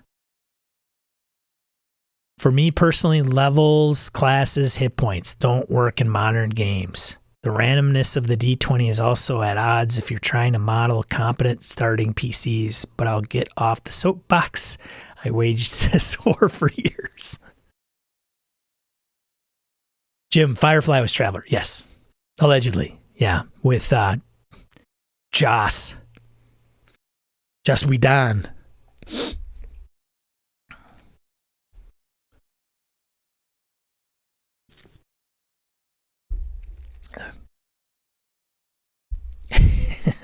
I noticed that, Arrogant. I didn't know if you wanted to switch accounts or not.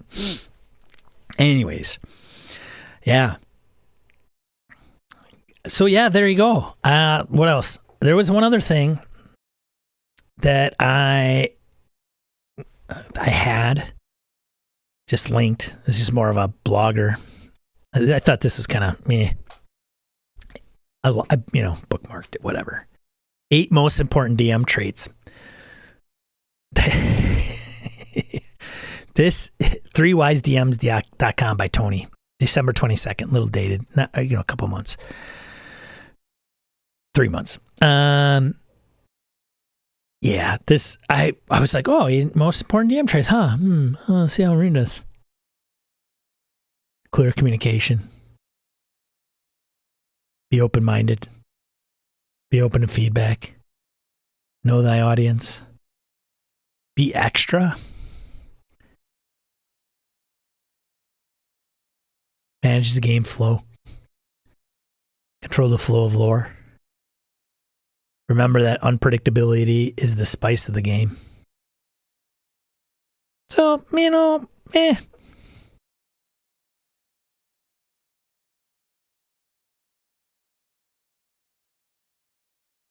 okay.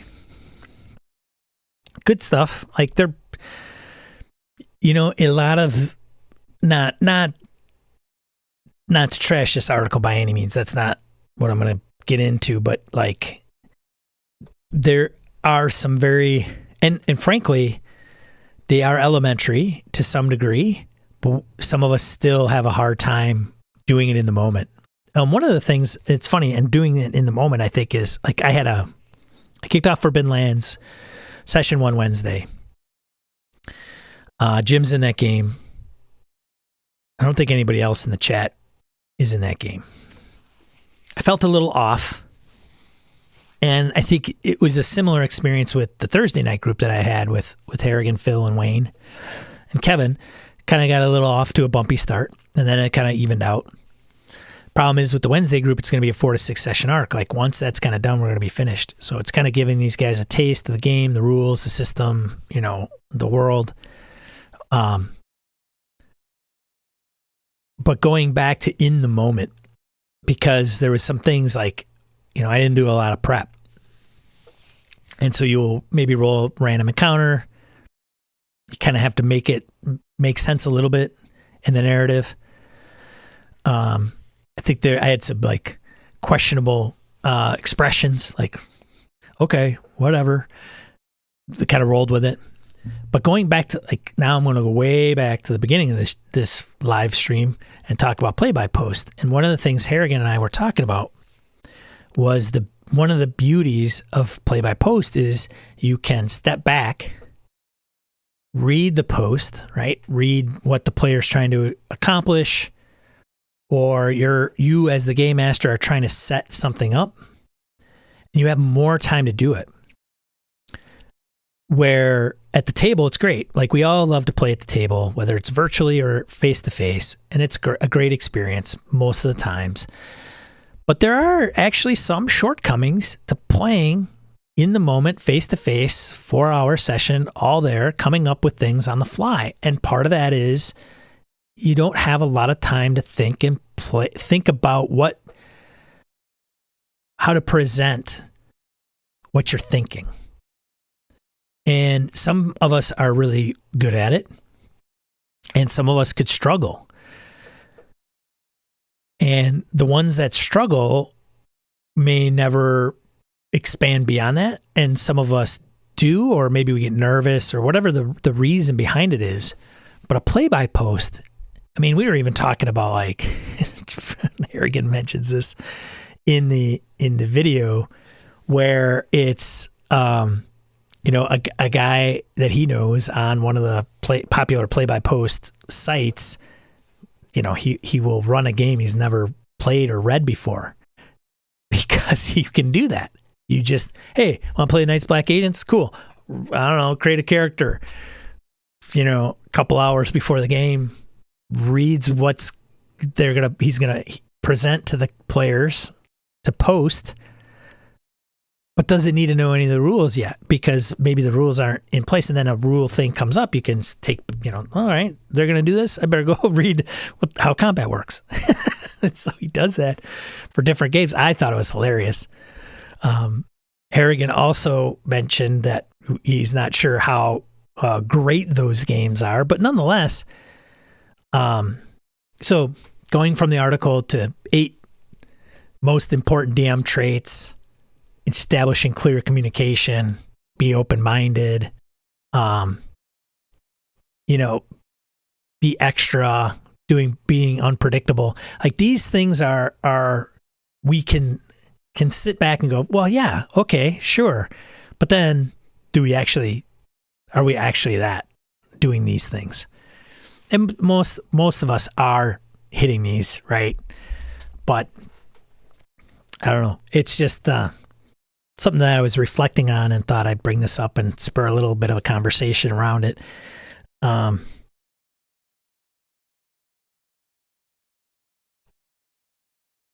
They have assembled a list of 8 essential DM qualities to help ensure your next game starts off with a bang, or the one you're currently running is filled with high player energy and memorable moments. It's very conceptual, right? So, but anyways, it's I thought I'd put it out there. So you're welcome. Yeah. Those are some of the things I had just kind of marked up for the day.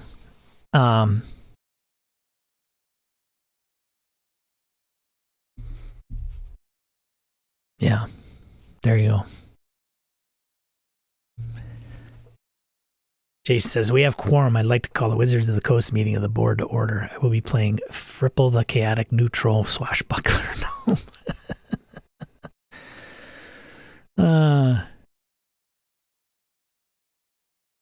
Jim says, I'm not sure that I've ever been extra.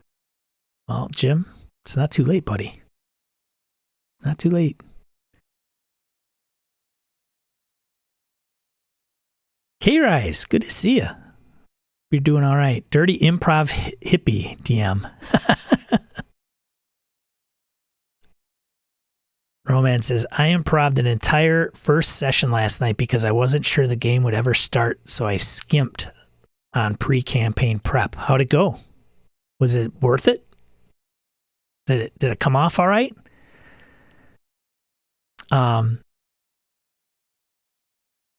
Yeah. I had some stars and wishes for the players on Wednesday night. I don't think anybody's commented yet. I'm just like, I don't know if that's a good thing. So I say, hey guys, let me know what you liked, what you didn't like. Like, I got thick skin. Like, I know there was a couple of hiccups here and there. No, and it's all right. Like, I can handle it. I was a bit off for some reason. Just, yeah. So we'll see. Jim says, I thought the first FL session was good. Well, that's good. Thanks. I appreciate it, Jim. I think I could have been worse for sure. And I'm sometimes probably hard on myself. I don't know after 4 to 6 sessions if it's going to really be that great. And I only say that because, I mean, it took quite a bit for the first group I've ever run Forbidden Lands for to kind of get in the groove a little bit. And there are some similar things I see with this new group. So it's probably just learning the new system and understanding what can be done and how it's done and what the mechanics are. And, you know, there are some very meta gamey components to it. Like, well, who's filling what role? Okay, give me a scout check. You know, eventually what you would want to do is tie that into some role playing. Eventually, like, hey, I'm going to go up ahead. I'm going to go and scout ahead, or I'm going to lead through this group of forests, whatever, trees. And then it happens. But it also helps when you start getting into some drops of different stories that the players can opt to get into or not. The Thursday night group is doing that, but we've been playing for a year. It's not the same campaign, but the most recent campaign, when did we start? Harry, you might know. I don't know. It's probably in the fall, I think. The TPK might have occurred. Oh, excuse me. Early fall, late summer. Stars and wishes. Hey, sometimes a game's just a game. True, Gabe. Good to see you, lurker.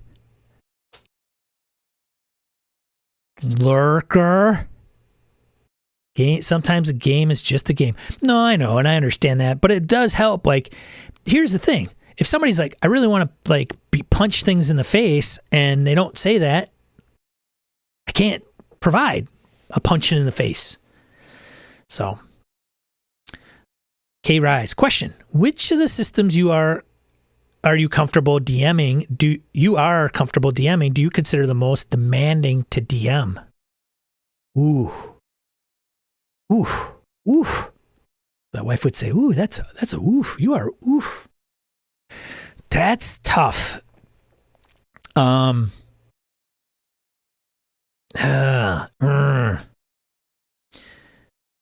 ran Delta Green. So first I got to probably go off of make a list, an inventory of games I've DM'd. And you guys can do the same on your end. So I've GM'd Savage Worlds, Delta Green, Call of Cthulhu, 5th edition, 3.5, Pathfinder, 1st edition, Star Wars, D20, Saga, Fantasy Flight Games. I've not done West End games. I have... What else? Alice is Missing. So I would say Alice is Missing is a little... I wouldn't consider it a trad game, a traditional game. It's a role-playing game, but it's not... It doesn't fall in the same bucket. That one's probably the easiest. Only because you have to set it up. There is some... Hey, we got to set this up in a particular way, and then you have to brief the players. But after that's done, it goes, and you don't have to do anything. It just, if you're not familiar with Alice is Missing, I've mentioned it a couple times in the past. It's a text. You play teenagers in high school, and Alice is a girl that goes missing, and it's kind of the summer, and news gets out that she's missing, and then the players and it takes place over text messaging. And it's a 90-minute fixed time game to play. It probably takes you 30 to 45 minutes for the setup and briefing. So I would say for that, it's probably the easiest to... It's really not game mastery. It's more facilitating than anything. Because as the facilitator, you take a role. Like you play one of the people, and it's always the same person. It's always the same guy.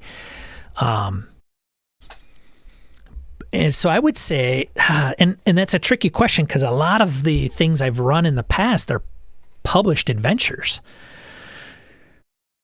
You know, I haven't done a homebrew or make up a Call of Cthulhu game or make up a Delta Green game like Brett does. Like he's currently gonna run, which I thought was interesting on the last episode of Gaming NBS, episode 375, I think, where we were talking about his Greyhawk game wrapped up. What are you going to play? And he had seen some pictures on Facebook of like some weird deer or something in the woods, and it was black and white, and the eyes were kind of glowing from the photography, and something like it's just a strange photograph. And he was like inspired using that or looking at that to come up with a creepy game.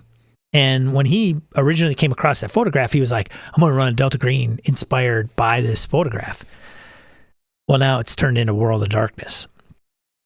The reason I only bring that up is because he's looked at that and he's going to come up with a scenario himself just based off of this photograph. Where Sean's leaned on, you know, I've ran Music from a Darkened Room with Delta Green. I've run a couple chapters of Mass of Nyarlathotep for Call of Cthulhu. Savage Worlds I'd run. You forget about it. So there, you know, you got to read the scenarios and you kind of got to know what's at stake. So in that regard, I don't think they're much different. Like I don't think if I was running Curse of Strahd, forget about it, Music from a Darkened Room, like system aside, I still have to read all those things and understand what the scenario is supposed to do and the dynamics, or what the players' goals are, or what problems are going to be thrown in front of the players. Forbidden Lands, I run it, and it's a kind of a little bit different of a game. I'm still a game master. I don't participate as a player like I would in Alice is Missing, so it's same as the other systems.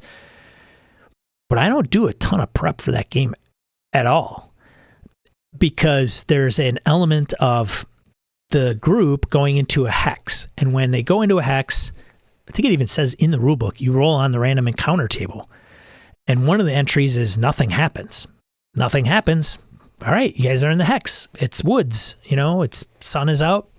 It's casting shadows and shade within the woods, brings a little bit of cool air upon your face, and gets you out of the heat. What are you going to do? There's nothing there to tell them, to provoke them. All right, we go on to the next hex. Okay, you're going to go this way, this way, this way, or this way. Well, we're going to go to this one. Okay, great. And then, I can roll on that again. I could roll a random encounter and then have it not make sense. And then go, well, I don't know if I want to use that one, re-roll. Or I tweak the one that comes up.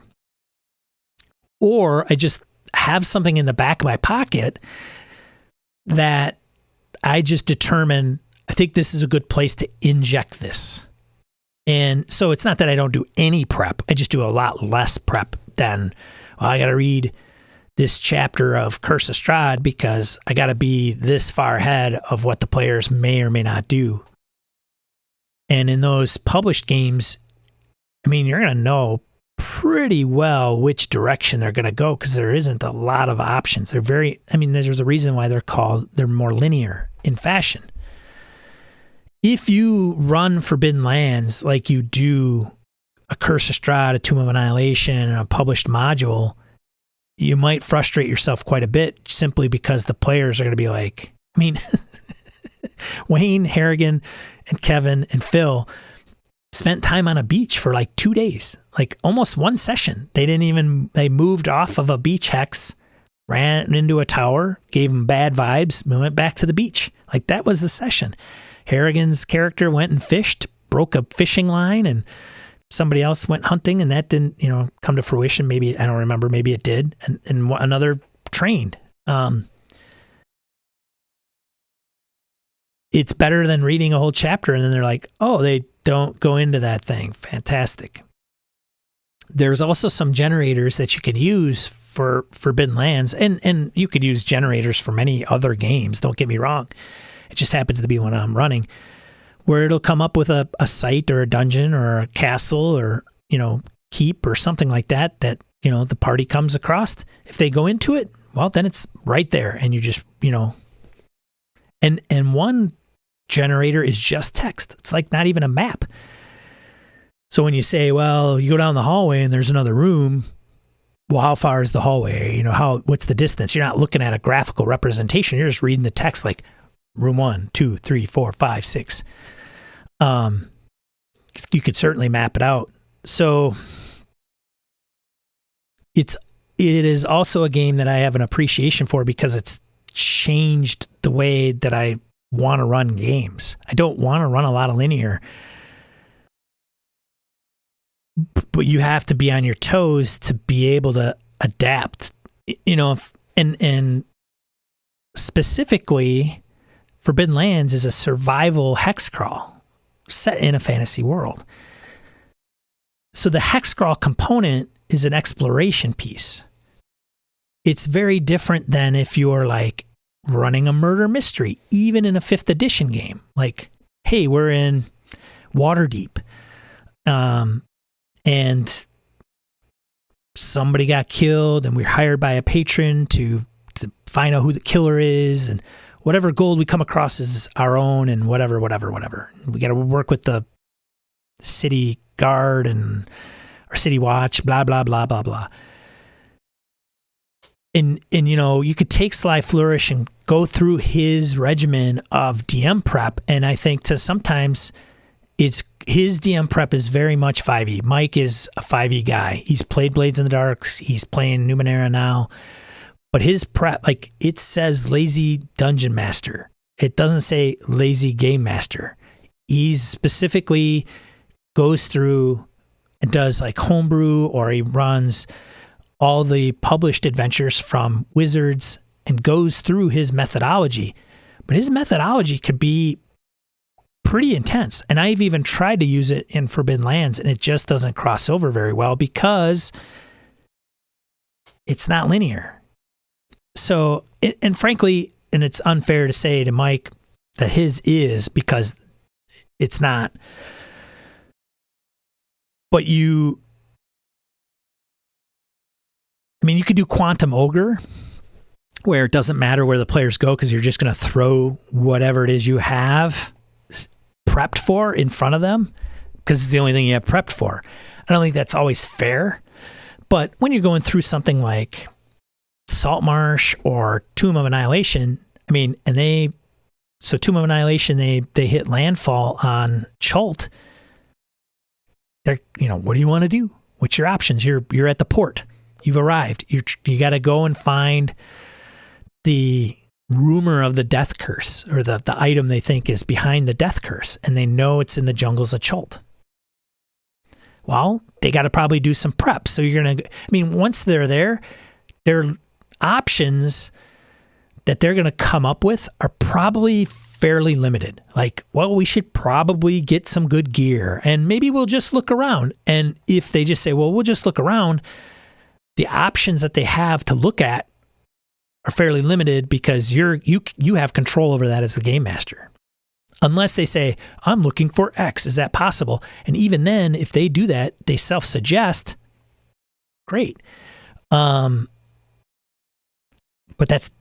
it's different because then you're going to know kind of what these players are going to have to do when they hit Port Nyaranz. I can't ever pronounce the damn port name. The place in Chult where they land. Nyaranzu. Anyways, it's a good question. I love the question, but I don't know if that helps.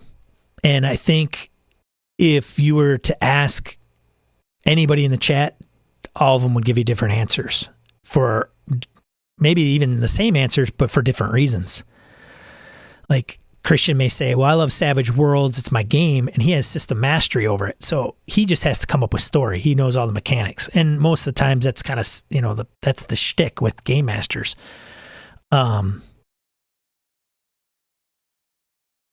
Some games like, I got Rangers of the Middenvale here.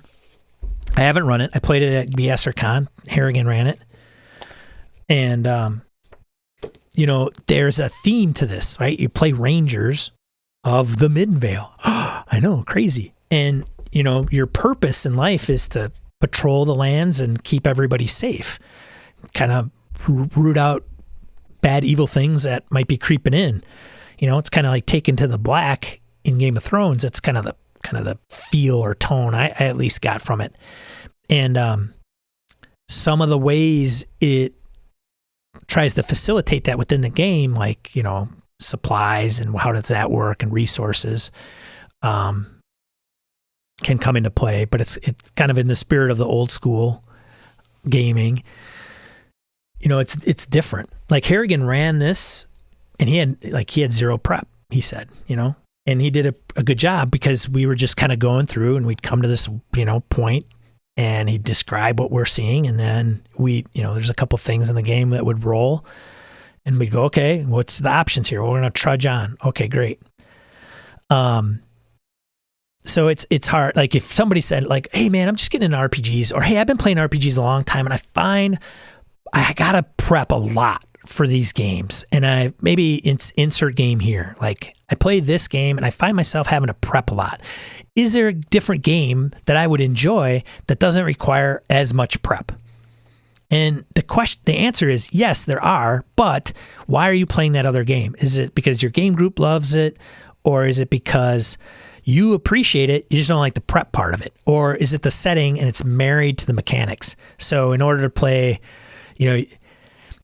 Cypher System, in your opinion, you have to play in Numenera. So that's what you do. Can you play Cypher System in another world? Sure. Maybe that's not your preference. So I think that would go to some of that pieces. And so what do you like about that system, but you hate the prep? Would you be able to get that in a different game and not have to prep? And the answer is, I don't know. Some people will say, I run published adventures because I don't want to prep. People that would debate that would say, well, you still have to read it and maybe take some notes. And are you going to run it as written, or are you going to deviate? And if you deviate, like many times, what I find with running published adventures is you get into the mode of having to read it, understand it, memorize it, and kind of adapt to the players in, like, they say, no plan survives contact with the enemy, or no RPG stands up to contact with the players. So you get so intense on doing it right because it's laid out in text and it's written in the adventure. And frankly, if you deviate, then it might throw something else off down the road.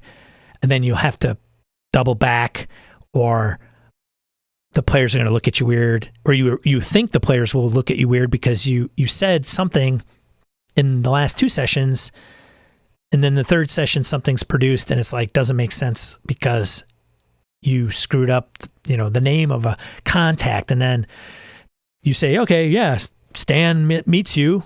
You're like, who's Stan? Well, he's the same. It's the contact you had in the last 2 sessions. Well, you said that was Beth. Well, yeah. Oh, I mean, Beth. Or this is Stan. It doesn't matter. It's a new guy. They said Stan. Okay. But if you run things, I don't want to say from memory, but if you bring things up on your own, they're coming from your head and your thoughts, and you can, as long as you kind of probably document them and remember them, and you don't trip up on yourself, you probably remember those things more closely. And frankly, there might be details that you don't need to know, but you think you do when you run a published adventure. So you're filling your head, again, Sean's analogy, this is Sean's brain. It's a 20-ounce brain. If he reads a published adventure, he's going to fill this thing. The problem with that is, am I filling my brain, my 20-ounce brain, with 20 ounces of valuable, constructive material that is important to the session and the group? And I would say probably not, but it's going to get filled. Now, if I ran maybe a homebrew, it's my own world. I created it. I know all the deities. I know all of the cultures and the names. And I have an understanding of that because it's something that came out of this, and it's not something I had to bring in. Then Sean's brain maybe not be only 20 ounces, or it's got another 20-ounce storage in addition to this. Good. Thank you for bringing up that question. That's why I love you guys showing up in the chat. You gave me something to talk about and elaborate on. And in the chat, it can even spur some discussion as well. So I'm going back here.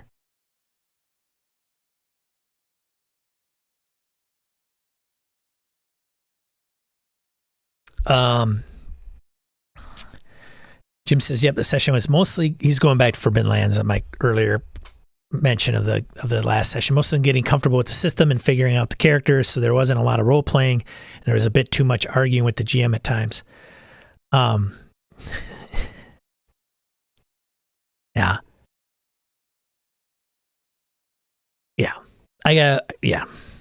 It's all good.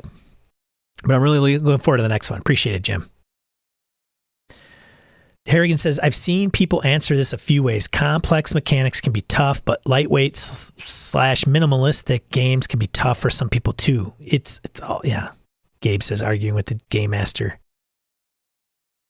I could probably elaborate on that a little bit, Gabe, and Jim can correct me if I'm wrong. There were a couple things I think I brought to the party that just didn't make sense. And so by not making sense, it spurred like it's a positioning thing. Like, and frankly, it wasn't anything I took offense to. And I don't think it was like, what do you mean? This is bullshit. It wasn't that type of argument. I had the same kind of comment, with another player early on where it was like more of a positioning thing. Like when you walk into a hex or you run into an encounter or something, there isn't a, I mean, there is or there isn't. It's kind of like, you get into assumptions in role-playing games, and sometimes you are right and sometimes you are wrong, or they're not clear. Like maybe it's intentions and maybe they're not clear. So I think, and in one example, I had a boar kind of run through the camp. Somebody would say, well, I don't understand why a boar would run through the camp where, I'm sitting by the campfire. I'm not out by the woods and they just come running out and attack me. Yes, they do. So there's these things. Now, could I have done things a little bit differently, a little bit better, kind of tighten things up a little bit? Like currently the group is in front of a kind of a cave, like a hole in the side of a hill.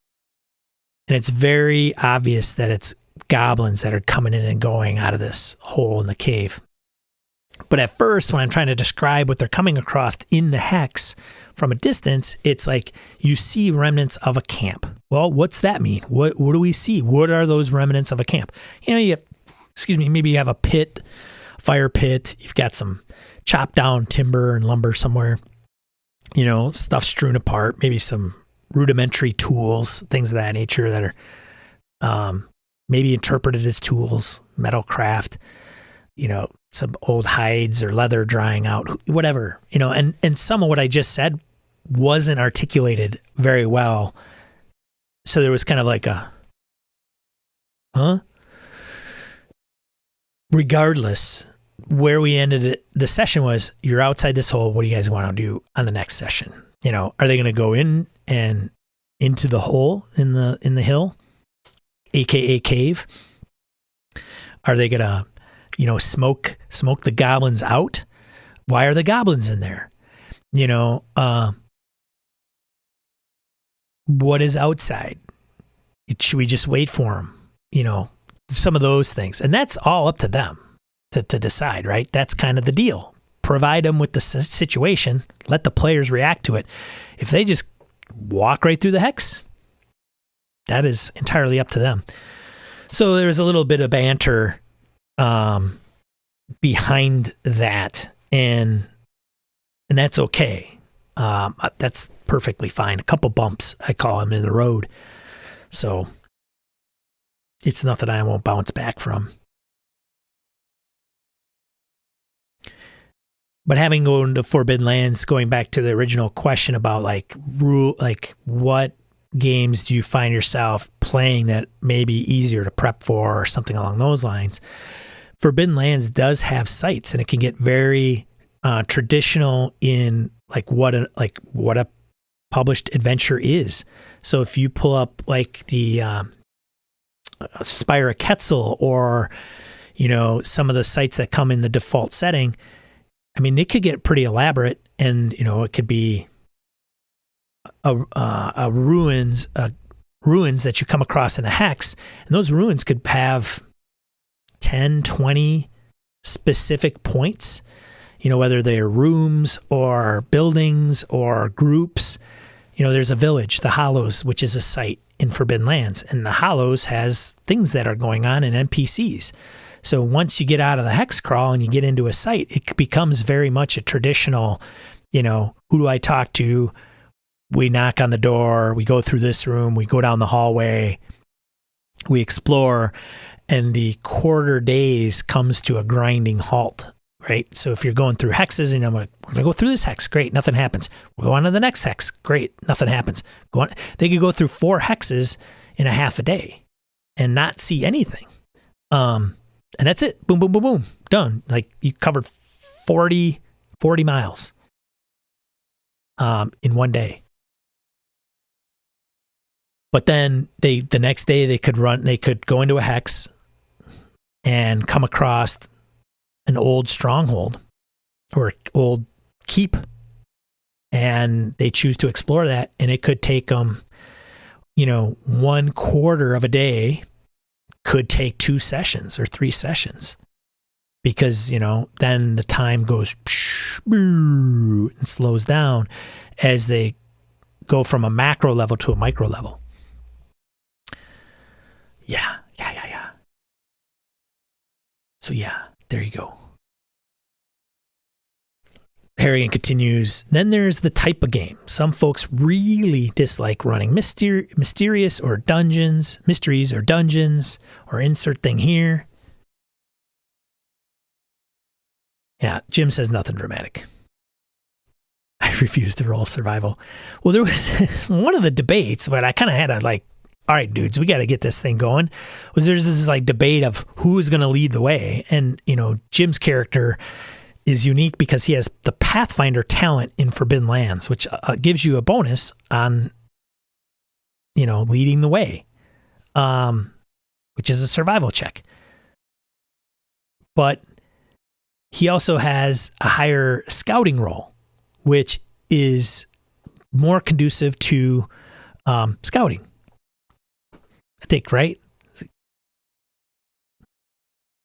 Yeah, keeping watch, scouting for when you journey. So Jim could have filled probably either role, and then, who is kind of the second best in this, or who wants to lead the way as Jim scouts maybe, or whatever. So there was that kind of dilemma, and it was like, look, it's not. You guys just need to kind of pick, what do you want to do? I just need two people, one in this slot, one in that slot. Here we go. And which direction you want to go? You guys, figure it out. Anyways. Yeah, and Jim said no more like the situation described, and then instead of just rolling with it and saying what you do, picking apart the situation because you think it should be different, but that was a very small part of the session and not really a big deal. Yeah, it wasn't that big a deal. And so there. And John is in the group, and he's either run the game, and I think he plays in Forbidden Lands. So he is not a new gamer to the system. So with everybody I've ran, with Phil and Harrigan and Wayne and Kevin, those guys I think all own the game, but they didn't really delve. They didn't read all the tomes. So I would still, and Harrigan played it once, but it wasn't, I think John has a probably a higher level of familiarity with the setting and with much of the rules, and then some of the other players. So in the back of my brain, I'm like, he had mentioned a rules call, and he's conscious of not wanting to be that guy, but I'm okay with that. Like if somebody at the table knows the rule and they want to bring it up, I'm all right with that. I'm flexible. I'm not gonna get ticked off because I'd like to know it and put it into place. I don't want it to kind of sit and waffle and look it up or anything like that. But if somebody else knows it, this is how that works, great, fine, no problem. I don't get offended at that, or no, that's fine, but can we just let me do this? I don't get caught up with that. So, but I'm a little conscious of,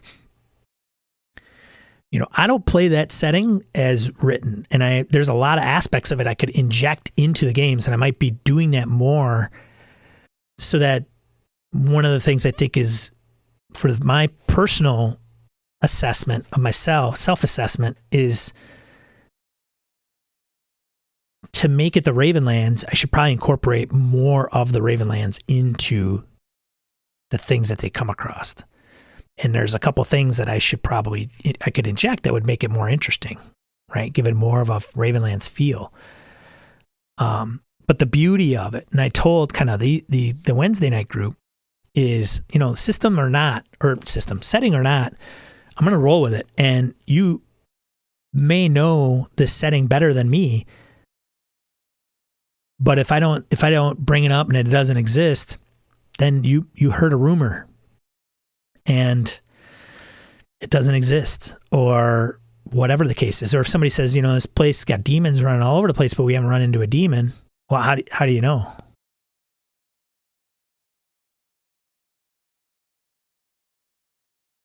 Or, hey, but that didn't happen.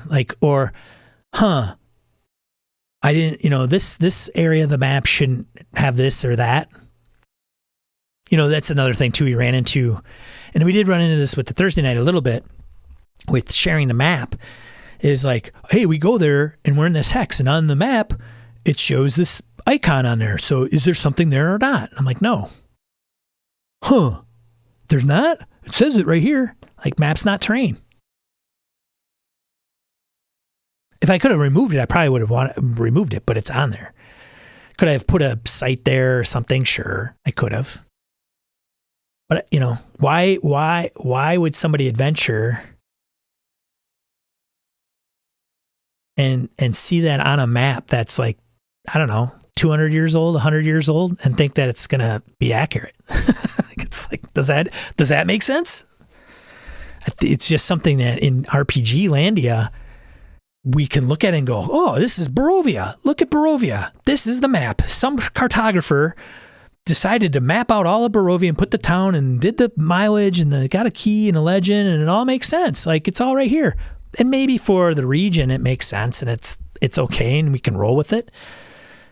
But, I mean, Barovia has the one kind of road that goes through the whole thing, and then there's offshoots. You got Ravenloft, you got the mountains, and then you got these towns. But if you just arrived in Ravenloft and Barovia, you're a stranger in a strange land. And I would say that it's a mistake to throw the map on the table or give it to the players, because then they're like, well, we're going to go here. You don't even know that's even there. You had to talk to the tavern keeper, and they go, oh, that's up the road. Well, how long? I don't know, a couple days journey. What the hell does that mean?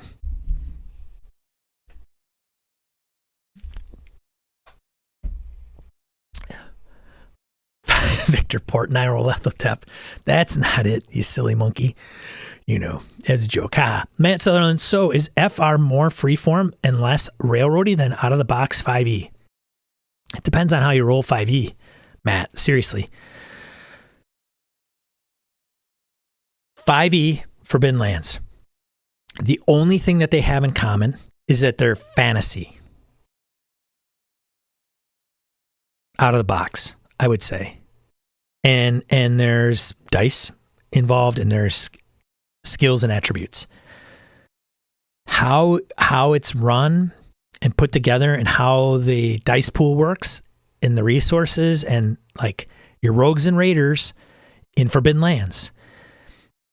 It can be deadly, but even in the rule book, it's like, hey, yes, it's dangerous, but you can still have peril without killing the player characters. So it's like, find other ways and interesting ways to kind of hurt the player characters without having to kill them necessarily. But I mean, if they die, they die. I mean, I had a TPK, basically a TPK with the first time I ran it. 5th edition is just a different beast. And the people that love 5th edition love it for specific reasons, Can you play a gritty 5th edition game? Of course you can. Can you play high fantasy? Some would say, well, that's what it is. But Forbidden Lands is a survival role-playing game set in a fantasy world. Like, you play rogues and raiders. Can you have patrons, hire them to go and investigate something in another town? Of course you can. You can do that. But I would say that it's just not spirit of the game. Spirit of the game is literally getting a group of player characters that may or may not know each other, and they go out and explore. That's it. Like, I'm going to go out and find gold because I need gold, and I'm sick of sitting in my village for 300 years. So there's a setting piece to it. D&D can be very generic. You could play it in Forbidden Lands. You could play 5e in the Ravenlands for sure. But they're heroic. Like, you play heroes. Like, does that actually say that in the player's handbook? Because I'll get called out on that. I'm pretty sure it does. Like, you make a character, and your character is a hero. You're the baddest, toughest person around at first level, comparatively speaking, to everybody around you. And the things that happen in Forbidden Lands, there are some people that, when they prefer to play 5th edition, would never want to have happen to their characters. What do you mean my foot got chopped off? Yeah, your foot got chopped off.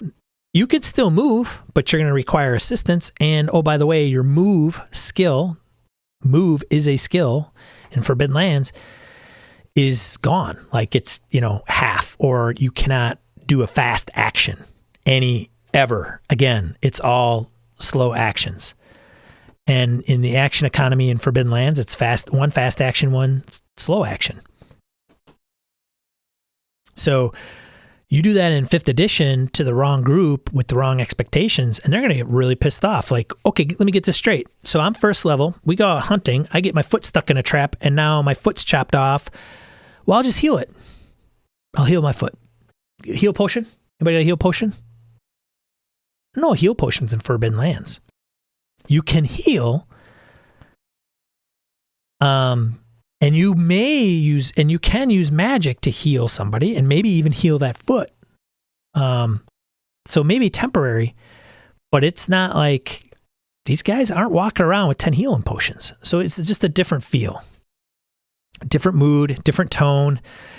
Can you play a 5e game like this? Yes, of course you can. But then you have to address a few things, like how do you do resource management? Oh, what do you mean resource management, Sean? Well, the player characters, they gotta rely on food and water. In Forbidden Lands, they have a die type. They roll a 1 or 2, it goes down a die type. What's the rule in 5th edition? Well, they have rations 1 week, iron. Okay, 1 week. So they're checking those off every day. What if they eat more in one day? Like there's no, like, what's the system? What are the mechanics behind that? Do you need mechanics? Maybe not, but you gotta address it as a game master, how it's going to be handled in your 5th edition game. So then it's bolting something on, taking an optional rule, putting it on there where it's at the core of Forbidden Lands. At the end of the day, all right, everybody, give me food and water rolls. The guys on Wednesday didn't have to make those because they're sitting on a beach and they killed a boar. Right? Eat the boar, fill your canteens with water. Everybody's got a D12 of water. Great. So how would you facilitate in 5th edition? How do you do arrows? Well, I got a quiver of 20 arrows. All right. Combat just got done. If I recall correctly, you shot 5 arrows. Did you mark those off? Yes. Well, I'm going to go and try to retrieve some of those. Okay. And then there's the roll of 50% chance or whatever it is for arrows that may or may not have broken or you can't find or you can find. But that's got to be consistent because the minute they run out of arrows, what are they going to do? So what do they do in Forbidden Lands? Well, they got to find wood or they got to take time out of a day to whittle that through or whittle new arrows. So I don't know if that helps. I'm telling you, Forbidden Lands is not the game for everybody. It's a very important, especially if you're coming from 5th edition and that's kind of the deal. Like you've played 5th edition for quite some time in a variety of different capacities, and then you go into Forbidden Lands, there's kind of a shift. And if you're not prepared for that shift, you're not going to like that game. Like people say, I just want to get to the town. Why do we got to go through this hex and that hex and roll these water and food dice and take on these rolls and things of that nature, and take on this role. Sorry, dogs are up. But take on this role, and I just want to get to the town. Why do we got to go all through this stuff? And there was a individual on the Gaming and BS Discord that was encountering that with his players, and it's like, yeah, it's not gonna. You got to hang it up. Like it's just gonna fizzle. They're just not. They don't want to play that game, and that's okay. So, anyways, yeah. Wow. Oh, okay. Oh my gosh, where did I go?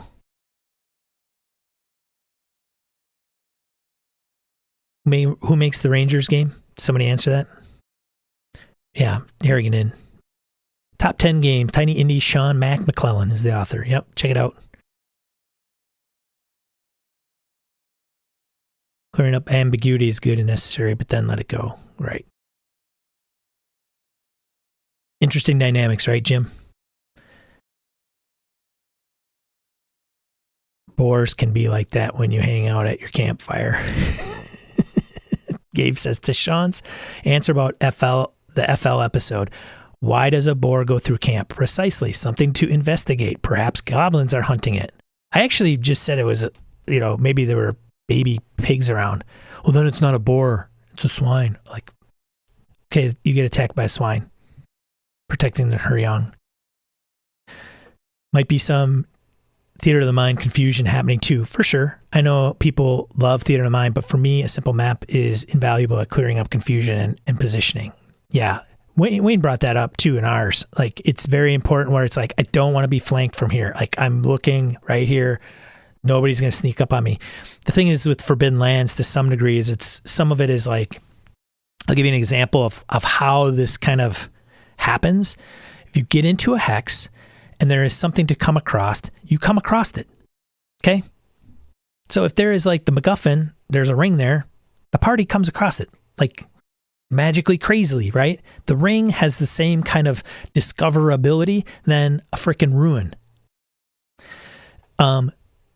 Keeping watch or scouting as you journey is done by one person, not the whole party.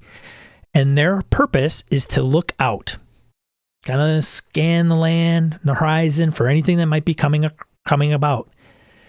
Most games, give me a roll. If they succeed or fail, who knows? You only roll in that position if there's something to be detected. The only difference is if you succeed, you have the drop on the thing. If you fail, they have the drop on you. That's it. There's nothing there. You don't have them roll. So it's not like, cluck, 25, do I see anything? Well, yeah, I guess you do, because you rolled a 25, so I imagine I should probably have something there or not, even though I didn't ask you to roll. Or I want you to roll just to see, because there might be something there. I don't know. Jim says, yeah, I'd have been good either leading or keeping watch. Someone else wanted to lead the way, so fine, let's just do that. All part of figuring out the characters. We'll get it down soon. Yeah, and once you get the party doing the same thing, it'll just be that way pretty much consistently. Oh boy, your map is old. Nothing here now. Maybe there was before. Old map. Yeah, ruins. You find overgrown rubble. Yeah, man. Thanks, Matt, for sure. And if you want to play, after this 4-session arc, I mean, there was still a couple of people that kind of got, like, Herman was one of them, but he's in Puerto Rico and hours and the time difference wasn't going to jam. So I'll probably run another group. And if it's 3 people, that'll be plenty. I like mechanized systems for anything that is important to the theme of the game. Finding food is important, and I want mechanics that will with impact. Yeah, absolutely, for sure.